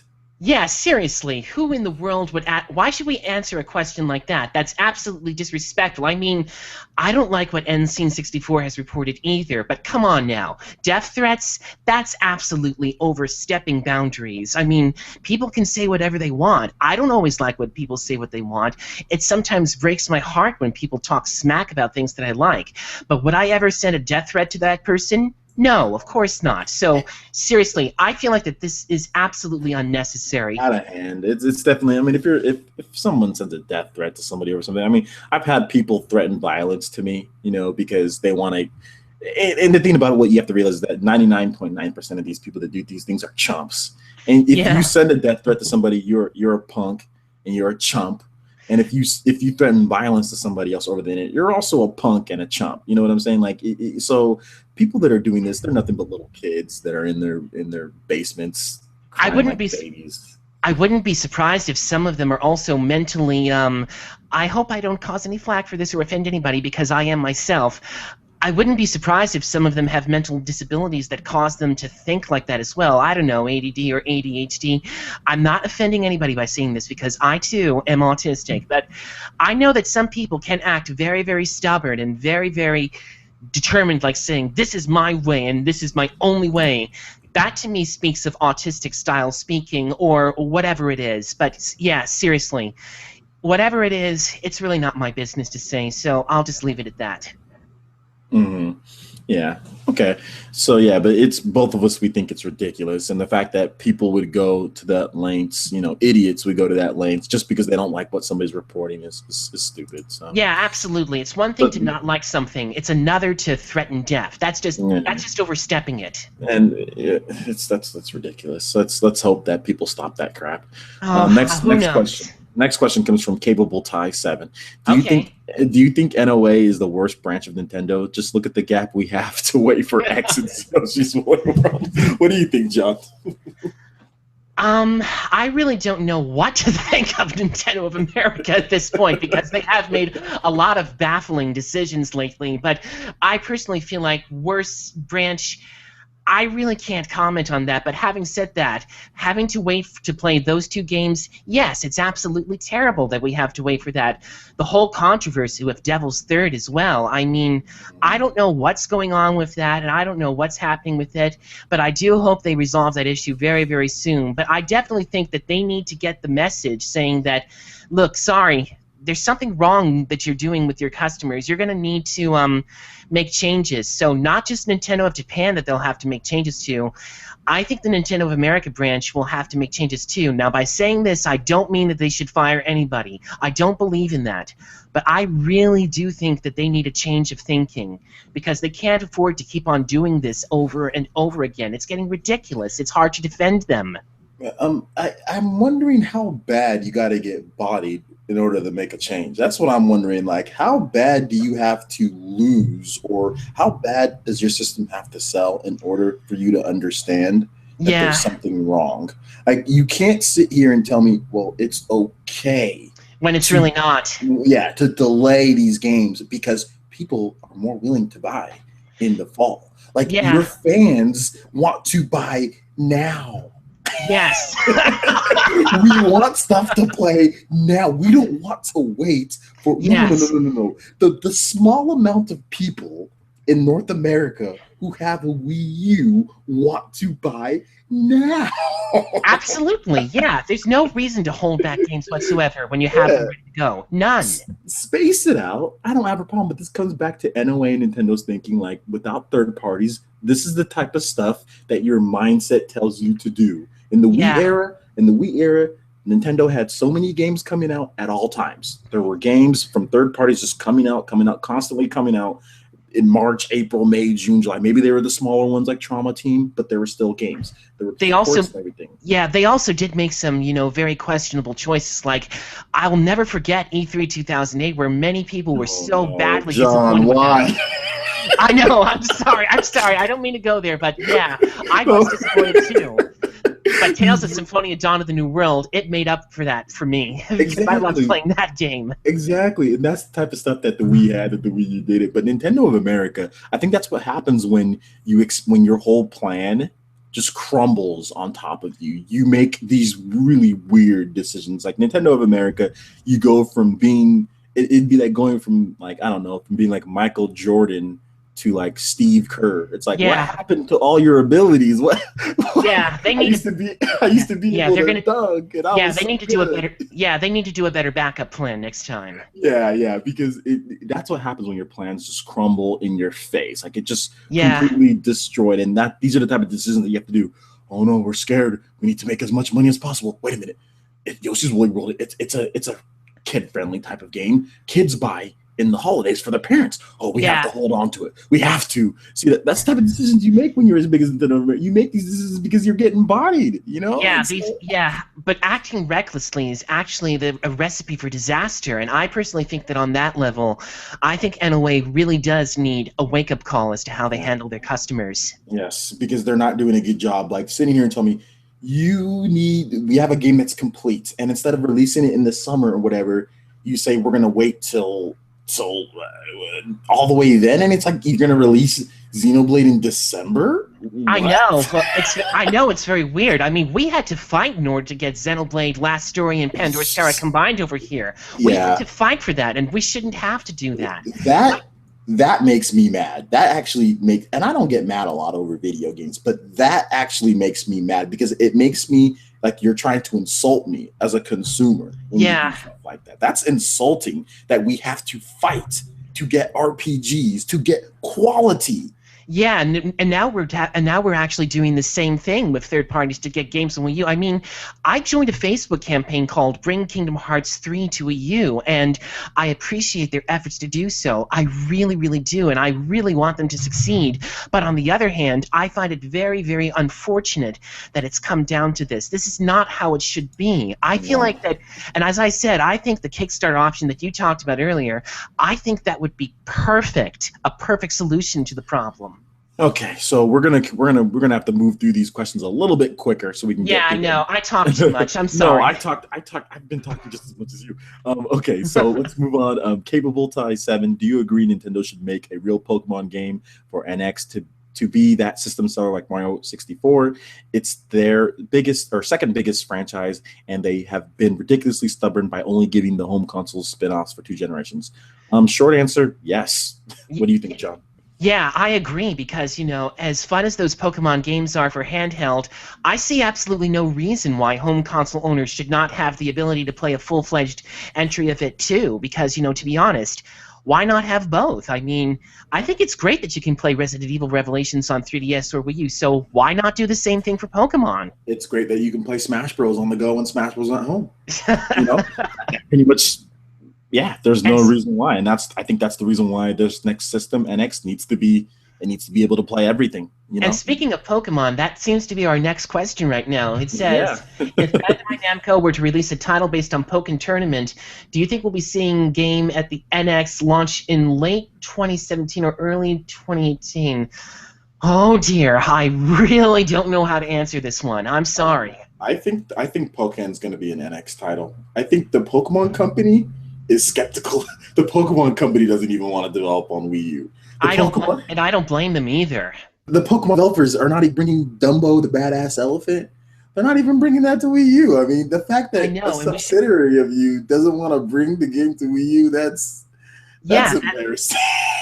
yeah, that's absolutely true. It's the same thing is true with the Dragon Quest Yeah. spin-offs hitting the PS4. Why are they not hitting Wii U? Yeah. And I personally feel like that Nintendo should not let that franchise disappear from their fingers. It's one of their biggest selling franchises.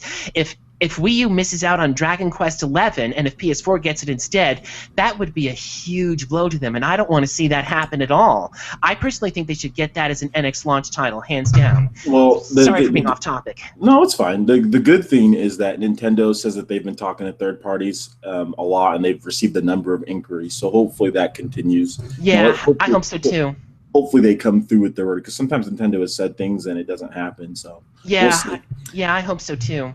Which processor? This comes from T Dude. Which Again, processor do you want Nintendo and AMD should cram into the NX hardware? x86 or ARM? oh dear. What do you I'm think, not, I'm not a Francis? I'm not a tech guy, so but whatever the PS4 and Xbox One uses, Yeah, use that. yeah, absolutely. I absolutely believe that at worst, the NX should absolutely go with the x86 architecture, because if porting is really not as easy as it seems, then absolutely try to make that a more crucial feature for your next system. I don't want to see the next Nintendo system miss out on all these third-party games again. So I say absolutely go with what works well. I But want the NX to just be like let's say you have a PS4 and you have an NX, and like a developer says we can make this NX port in like a month. Like it can be so simple. I want it to be yeah, basically the same thing. I want there to be yeah, no excuse yeah, absolutely. whatsoever. Yeah, that's exactly what we need. Or like Xbox One, like because from what I've heard, developing on Xbox One is a tad bit easier than developing on PS4 for the some part, for some things, Okay. depending on your game. So whatever it is, I want it to be where it's like Yeah. snapping your finger. It's like bringing over, like, you know how Nintendo has like they have certain frameworks that work on the Wii U, that to port over like mobile games and stuff that they've done, like with indie developers like Unity. Yeah. Like Unity's easy to make. It needs to be so simple, and that's what I want. Yeah. Yeah. It also needs to run engines like Unreal Engine 4 or whatever the heck that Kingdom Hearts 3 and Bloodstained is running on. Unreal Engine 4. Yeah, that's it. Yeah, I applaud Armature Studios for doing the effort to going out of their way to do it. I applaud them for doing that. And but for next time, yes, it needs to run it natively. Yes. All right. So next, we have a question from Dragon Sword 15. Without seeing an experiment of this fusion thing with handheld and console, do you guys think the NX is the experiment for that, and the next handheld replacing the new 3DS, and 3DS will come out in 2019? Oh boy, I can't answer that question. I'm sorry. It could. I mean, I think this is the beginning. The NX is the beginning of Nintendo unifying everything. Unifying Nintendo Network ID. You have one ID. It works on smartphone. It works on Miiverse. It works on everything. Like the next handhelds in future generations. Like with my PS4 and Xbox One, when I got those systems, I looked up my old email address from my 360. I put that into my code or whatever, and all of my achievements, all of my game history, everything pops up. Microsoft and Sony saw that last generation, that people want to have that connectivity. Nintendo didn't.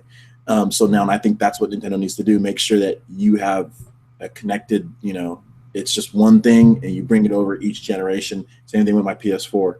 I just put in my old PSN tag, all my trophies pop up, all that stuff, download history. So yeah, they need to make sure that they do that. And I think that the new handheld that's coming out later or whatever is going to be a fusion type deal too. Okay, my daughter dear, comes. it looks like. Oh, sorry about that. Yeah, I think what Francis is saying is absolutely true. I don't have anything else to add to that at all, but I personally think that everything that Francis says is true. I think it's All time right, to go ahead make and some answer the next changes. question, Jay Turner. Okay, let's see. When Nintendo announces the NX system, hopefully a hybrid, do you think they'll add more ROM into the system, at least 8 gigabytes?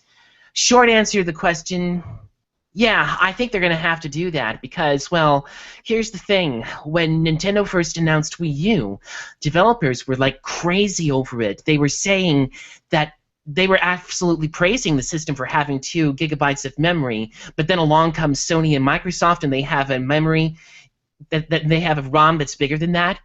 So of course that's going to make them look bad. So if at worst, I think the memory should be on par, but bloated to ridiculous extremes, no way. I think they should try to make it at least capable enough. Bigger than Wii U, yes, but too big to the point that it's bloated. Uh-uh. I don't think it needs to be 8 gigabytes. It could be 4 or 5, and that'd be fine. If most of that 4 or 5 is used for games, and Nintendo can have a streamlined OS, because like I said, they don't need to do everything that the other OSs do, like bloated, like Jay Turner said. So they can use 2 for the OS, and they can use 3 or 4 for games. It can have 5 or it can have 6. It Hmm. doesn't have to. It doesn't have to have 8. Right. It doesn't, and it needs to be cheaper. It can't be $350. It can't be $299. Right.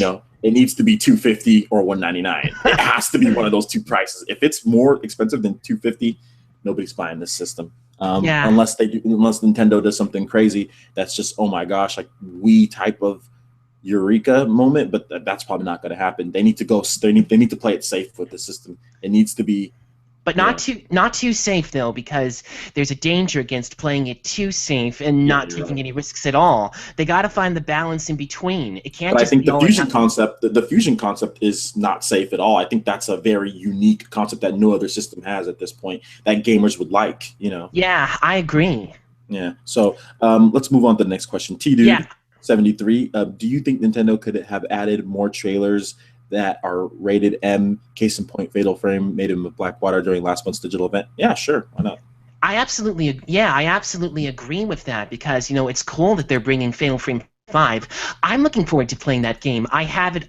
I want to pre-order it. The problem is if they keep it in the dark like that and they don't actually showcase it, then how are people going to know about it? Likewise with Devil's Third, a lot of people are wondering what the heck is up with that title? Who's going to Yeah. publish it? Is Nintendo going to do it or not? So I definitely think they really should not be too afraid. No, I think they really need to promote all their games. M-rated, E-rated, T-rated, no exceptions asked. More trailers like that. They Yes. they need to change their perception of like, oh, we only promote and talk about like the kiddie type of games. Like games like Bayonetta should get just as much promotion and Yeah. talked about Yeah, than like absolutely. Splatoon or like Mario Kart. Like it shouldn't be. And Nintendo should internally develop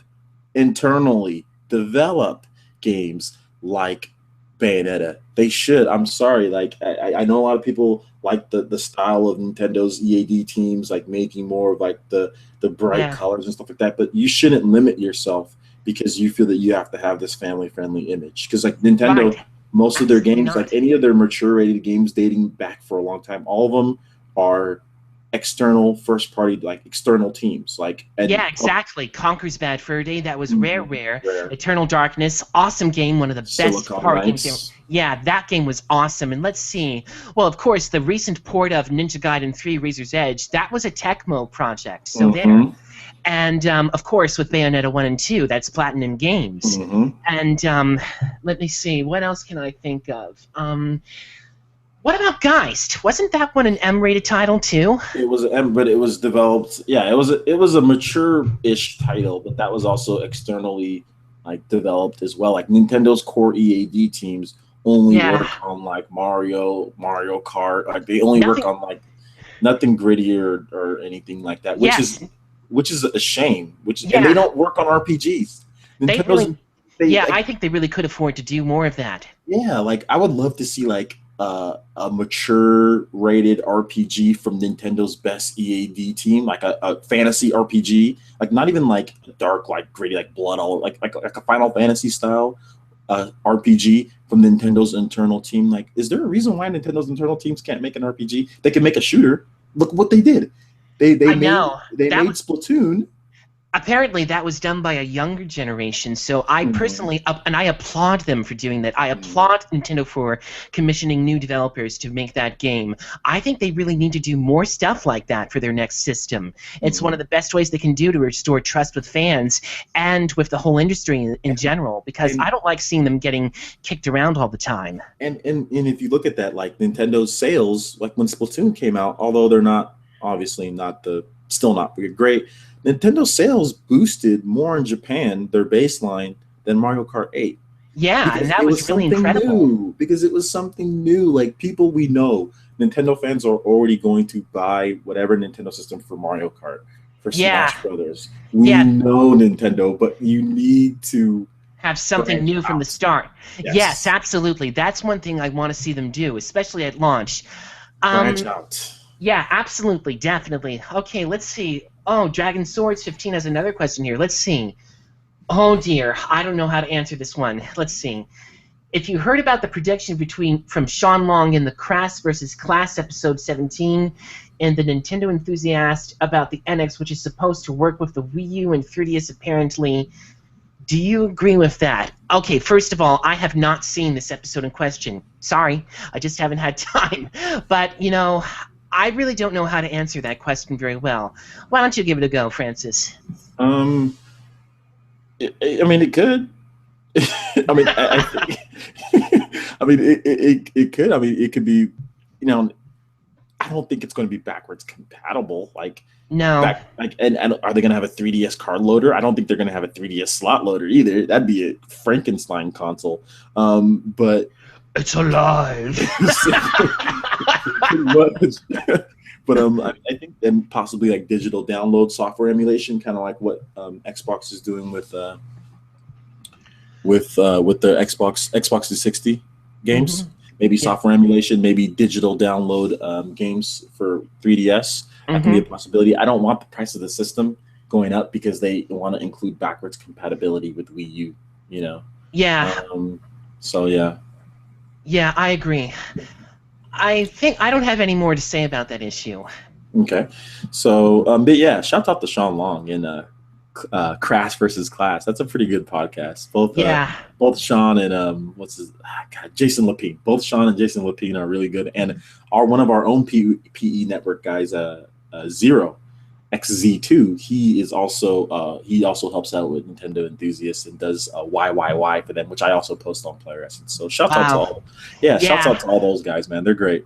I also love the name of Fancast. That's a really cool idea. I really think this should be something that is a new feature. I Oh personally yeah, love it. definitely. On my 5,000 subscriber special, which is coming up pretty soon here, there's definitely going to be a set schedule because I know some people have been complaining about how random my videos are.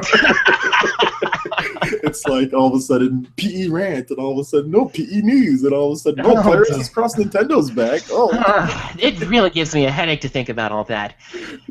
yeah. Like sometimes, I mean, because this is not like my full time job. I Yeah. have a job that I go to. Sometimes I get Yeah, headaches I have a thinking about job too. I get headaches when I go to work and like I see all these different comments and I'm like, ugh. I see Yeah, all I these know. people, I know how it feels. and then I'm just trying to do it. I get these idiots. Oh, you're a fraud, and all of a sudden people that are trying to start drama over Ugh, there, and I'm just like, I really God, can't. just go, Yeah, I can't stand people like that. I'm just sorry. go get a life. Or better yet, try to be more respectful. If you don't like something, go. It's okay. You don't have to like it. But for goodness sake, try not to be so rude or nasty about it. Seriously. Yeah, and that's why I want to go with the set schedule so I can just upload that crap at night and then just not worry about it instead of every day worrying about, okay, what am I going to do? What's this person saying? Whatever. Okay. Like I've stopped responding to some people, but anyway, let's just Yeah. move on. Yeah. Next, Why don't we do that? next question comes from T Dude. Oh, another final question. My goodness. Yes, you want to read this one, Jay? Let's see.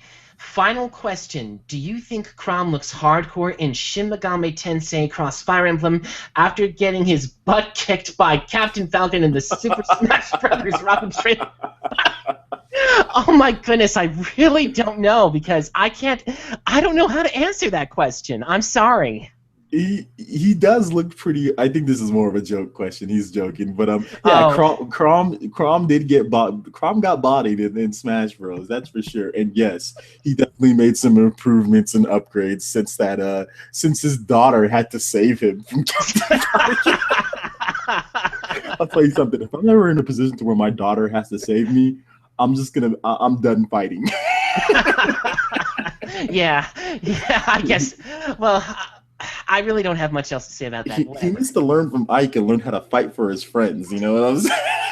He needs to Maybe learn how to do that. maybe when the game comes out, we'll see if he really has learned anything or two. We'll see. He looks like it looks like he's been hanging out with evil Ryu a little bit, man. Like those two got something. They got a friendship going on. All right. Oh, another one from Capable Ty. That's nice. Let's see. Do you want to read this one, or do you want me to? Oh, go ahead. Okay. Do you think this year will be better than 2013 was? There's a lot of huge games still to come this year, like Metal Gear Solid 5, Fallout 4, X, Yoshi, Mario Maker, Battlefront, and a Treyarch. I don't know how you pronounce Treyarch Call of Duty. Treyarch Call of Duty. Was 2013 really? Was that really good?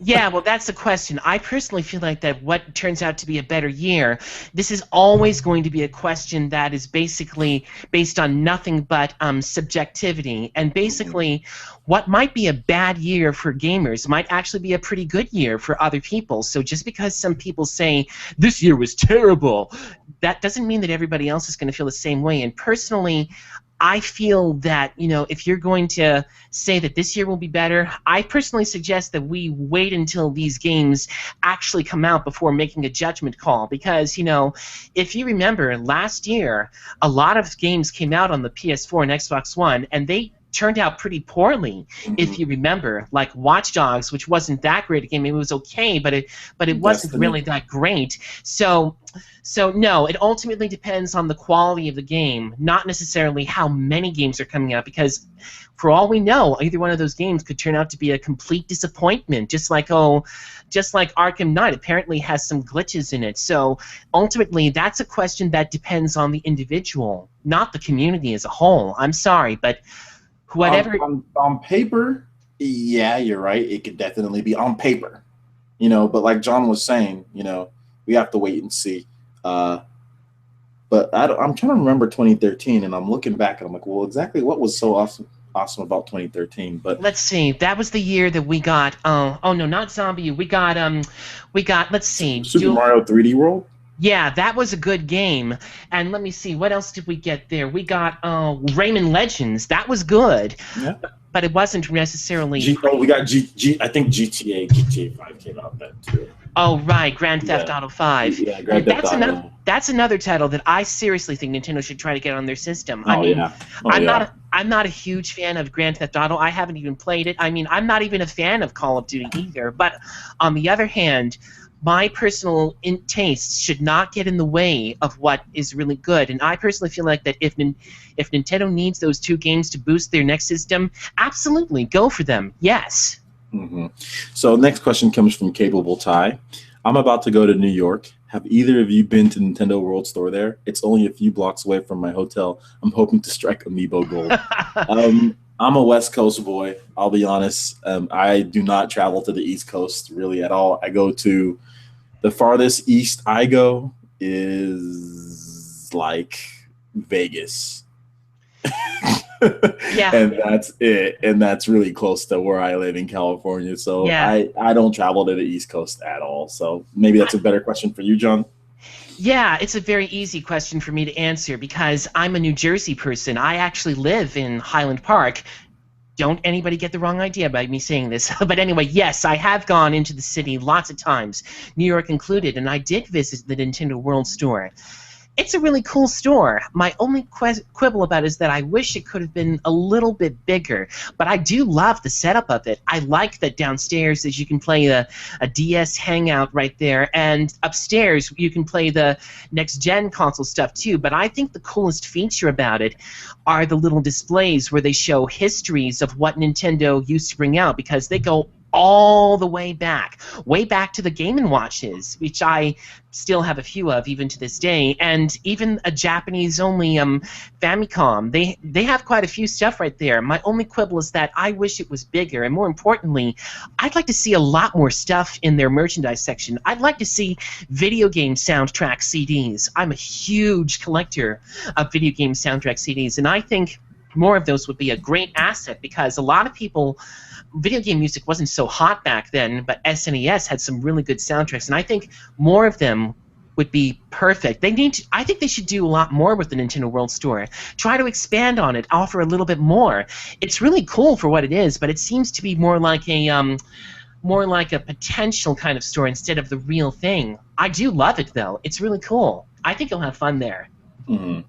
Yeah, definitely. So, one of these days I will go there. I will go, but But take at my this, opinions with a grain of salt because what I said may not necessarily be the same thing for I've you. seen the pictures though. That it looks awesome. I've seen the whole interior. I've seen people Yeah. go through. I know like Active Gamer Life Red Knight. He goes there sometimes and stuff. So, yeah. But anyway, let's move on to the next question here. So my daughter's yelling in the background. I Speaking of think third party, yeah, I speaking of think third this might party. be our last topic for the day since it looks like your daughter's getting antsy. She always is. She's always antsy. Oh. Speaking of third-party support, there was talk about a big AAA port being produced for the Wii U. What happened to that? Good question. I think that AAA port in question was supposed to be the title that, Tantalus, the folks Yes. who ported Mass Effect 3 and Deus 2X. Ex. Yes, that's the one. Yes. Um, I think that game is still happening. Don't get me wrong. I mean, I think it could happen. If they said they're going to bring it out, then of course it'll happen. The thing that I am absolutely baffled about is why didn't they talk about it at E3? They had talks about what kind of third-party collaborations they would have. Why didn't they talk about it at E3? Well, That's the question that I find absolutely baffling. what are you talking about? Nintendo published the game. It's called Metroid Prime Federation. Oh, that one. Yeah, I'm kind of neutral about that one, to be No, honest. I'm joking. Well, Oh, I'm completely joking. I'm saying oh, that I'm like sorry. I take the, jokes too literally. I'm sorry. the big AAA port, the big AAA Wii U port. What they did is like, well, they moved it to 3DS, and it wasn't a Metroid game. And then Nintendo said, well, let's make it into a Metroid game. So Well, I really don't know what happened to that any more than you do. I guess we'll just have to wait and see. I mean, I hope it still comes. Wii U could sure use a lot more games than it does now, but and yeah, I hope it comes too. But yeah, it at this point it just looks like yeah, I know. Who knows what's up with that? yeah. At this point, I have no clue what's going on with that. But all right, let's move on to the next question. Okay. Capable Tie 7. Will Sony actually have the best exclusive lineup? They had Horizon, Uncharted, Ratchet and Clank, The Last Guardian. So far, they're winning for me. Sorry, I can't answer that question because I don't follow Sony news all that much at all. I can't answer that question. I'm sorry. It's so early. I played Ratchet and Clank. I gave my hands-on preview. The 30 frames per second really it honestly destroyed a lot of my hype for the game. I don't like playing 3D platformers or platformers in general in 30 frames per second. I don't care how beautiful the graphics are. Sorry, like I don't like it. I don't like it. And maybe if that game was 60, they should do 900p 60 frames per second, please. 1080p is not needed for Ratchet and Clank. It's not needed for Ratchet and Clank. So I will say that for me, 2016, they do have Uncharted, but I'm not the biggest Uncharted fan. Last Guardian, we have no clue if this game is even going to be good. Like, it's been in development hell. We have no clue if it's going to be good or not. We haven't had any real gameplay demos or anything like that. I don't even know what type of game it is. Even after seeing that trailer, like the same trailer that they've had and a little bit of extended gameplay, I don't even know what type of game is this. It's like a boy making, like, what do you do? So for me, there's too many question marks. Like Ratchet and Clank 30 frames per second, Last Guardian, I have no clue what that is. Uncharted, it's going to be great, we already know, but Uncharted, it's not my favorite. And Horizon, that's my most anticipated for PS4 and one of my most anticipated games, but we still have to wait and see. So the uncertainty of those titles, for me, I don't think 2016 is going to be Sony will have the best exclusive lineup, considering we don't know what else is out there. So maybe that's something that we wait till we see all the other games. Like, yeah, there's a saying that I think Zelda on Wii U is better than from what we've even seen on Zelda on Wii U. I think it beats all of these games. So yeah, that's my opinion. Yeah, I personally feel like that anybody who says, "Oh, this is going to be the best year for this," I mean, a lot of people thought that 2015 was going to be Wii U's best year ever, and in some ways, it might still be. But, and this is a big but, at E3, they didn't really do a very good job of emphasizing that. So, in other words, don't fall for the hype. Don't fall for Yeah. whatever hype it is. Make your decision. Don't get carried up in this ballyhoo of, oh, Nintendo's going to be bombed at this year's E3. Nintendo's going to kick butt. Sony's going to bury Nintendo. They're going to do horribly. Nintendo is done for. No, I do not believe in doing any of those things at all. I suggest making up your own opinion. Use your head. Decide for yourself. Don't follow sheep.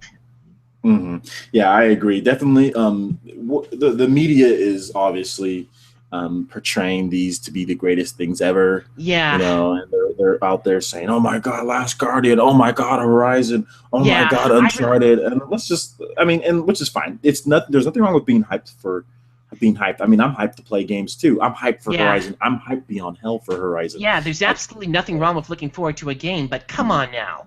There's no need to be all over the top about it. Yeah, we need to wait and see. But definitely a very good question, and definitely there's a lot of discussion point. I mean, yeah, that's a good on paper. That's a fantastic lineup on paper. So yeah, that's definitely a good question. So that's not a question. This one is the last one that we're going to answer on this one. Here's my final question. This comes from T-Dude. Which Tantalus / Straight Right makes the best Wii U port? Mass Effect 3 or Deus Ex Human Revolution Director's Cut? I've played both. Mass Effect 3 is a better port. Deus Ex runs worse than the Xbox 360 version.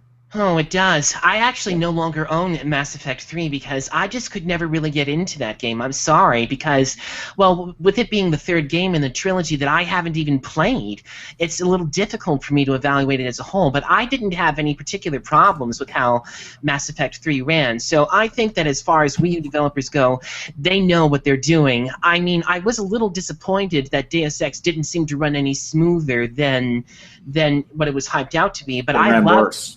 Oh, yeah, but what I really liked about that port was the bonus content that they put into it, the gamepad usage. It was really, really creative. I loved having the player's guide in it. I loved the ability to use it as maps. It was really, really cool. It was good. The problem is, I think if you're going to do a port, do it properly, because nobody's going to want to buy a port that costs so much money, but then doesn't even have the whole package in it. It's ridiculous. Not only that, but both of these ports, when you talk about price, Deus Ex Human Revolution Director's Cut was sent to die on Wii U. Yeah. First of all, it was a 2-year-old game at the time that it came out.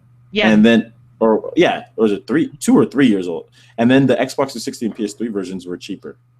Well, EA did the same thing with Mass Effect 3. Yep. I think part of that might have been because, they were disappointed that they couldn't offer Origin on it. But I do not want to turn this into an EA bash fest. I really don't. I do. No, I'm joking. But yeah, seriously, I do. Yeah, controversy about both companies aside, I do think it is absolutely unfortunate that neither one of those two ports got the proper attention that they deserve, because I mean, I don't particularly like EA either, but seriously, if you're going to do a port, do it right. Don't rush it. Don't make it so half-baked. Do a good job with it. Put effort into it. Or more importantly, on Nintendo's part, make the system easy to port to. Seriously, nobody's going to want to work around these latest gimmicks just to make it work. It's ridiculous. Yeah, I mean, and that's the thing. It's like, and that's the whole, with the gamepad. That's why I think there's nothing wrong with trying something innovative, but it needs to be optional out of the box. It needs to be, you need to make everything like a standard controller. Yeah. And stuff like that, just so third parties don't get. I mean, and that's boring. Yeah, it's not exciting, but you know what? That's fine. Like when the NES came out, it came with the standard controller, and then it had all that other stuff optional.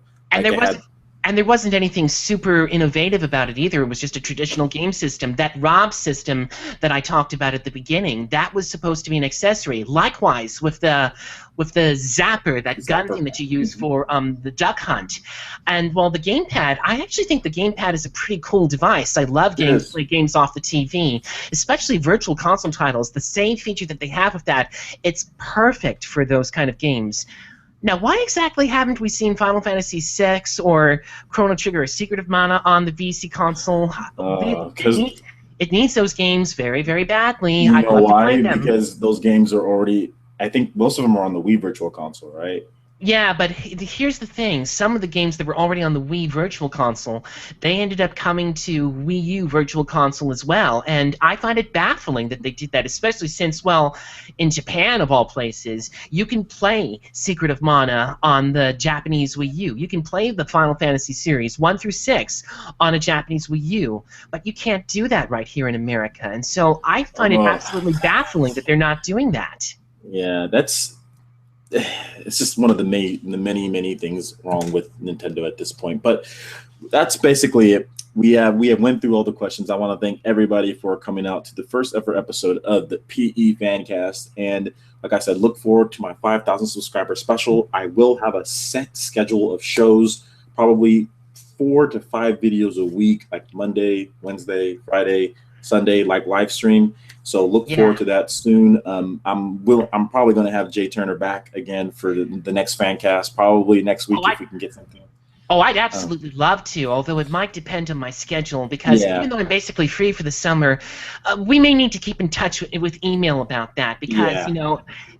that's one of the things that I really like about email because, I don't always know if I'm on the right page or not about something. I didn't even know if this was going to work out. I didn't even know if my Well, it, equipment was it, going to it, work. it worked out fine. So Well, I'm very happy it did. if you want to be on the next PE fan cast, please send me an email at francis@playeressence.com and just say I want to be on the Absolutely. next PE fan cast. And this is for everybody out there too. Absolutely, yes. Yeah, I approve of this wholeheartedly. I'm only hoping that whoever watches this found this fancast very interesting and very informative, and that we tried to be as respectful but also very, very informational we about had it a as good possible. base of users. We had well over 30 people at times watching it, so that's pretty good for my Wow. channel. Yeah, as Wow, far as that's live streams. cool. Yeah, and then when it gets uploaded to YouTube, usually a lot of people like watch it later when they do get a chance. Oh, I'm looking So forward. Yeah, I'm looking forward to that. And I know it's basically your video, but I wouldn't mind having it on my channel too, just in you are case. more than welcome to download it and upload it to your channel. Oh, that's very nice of you. Thank you. I really can't thank you enough. This feels like a very nice.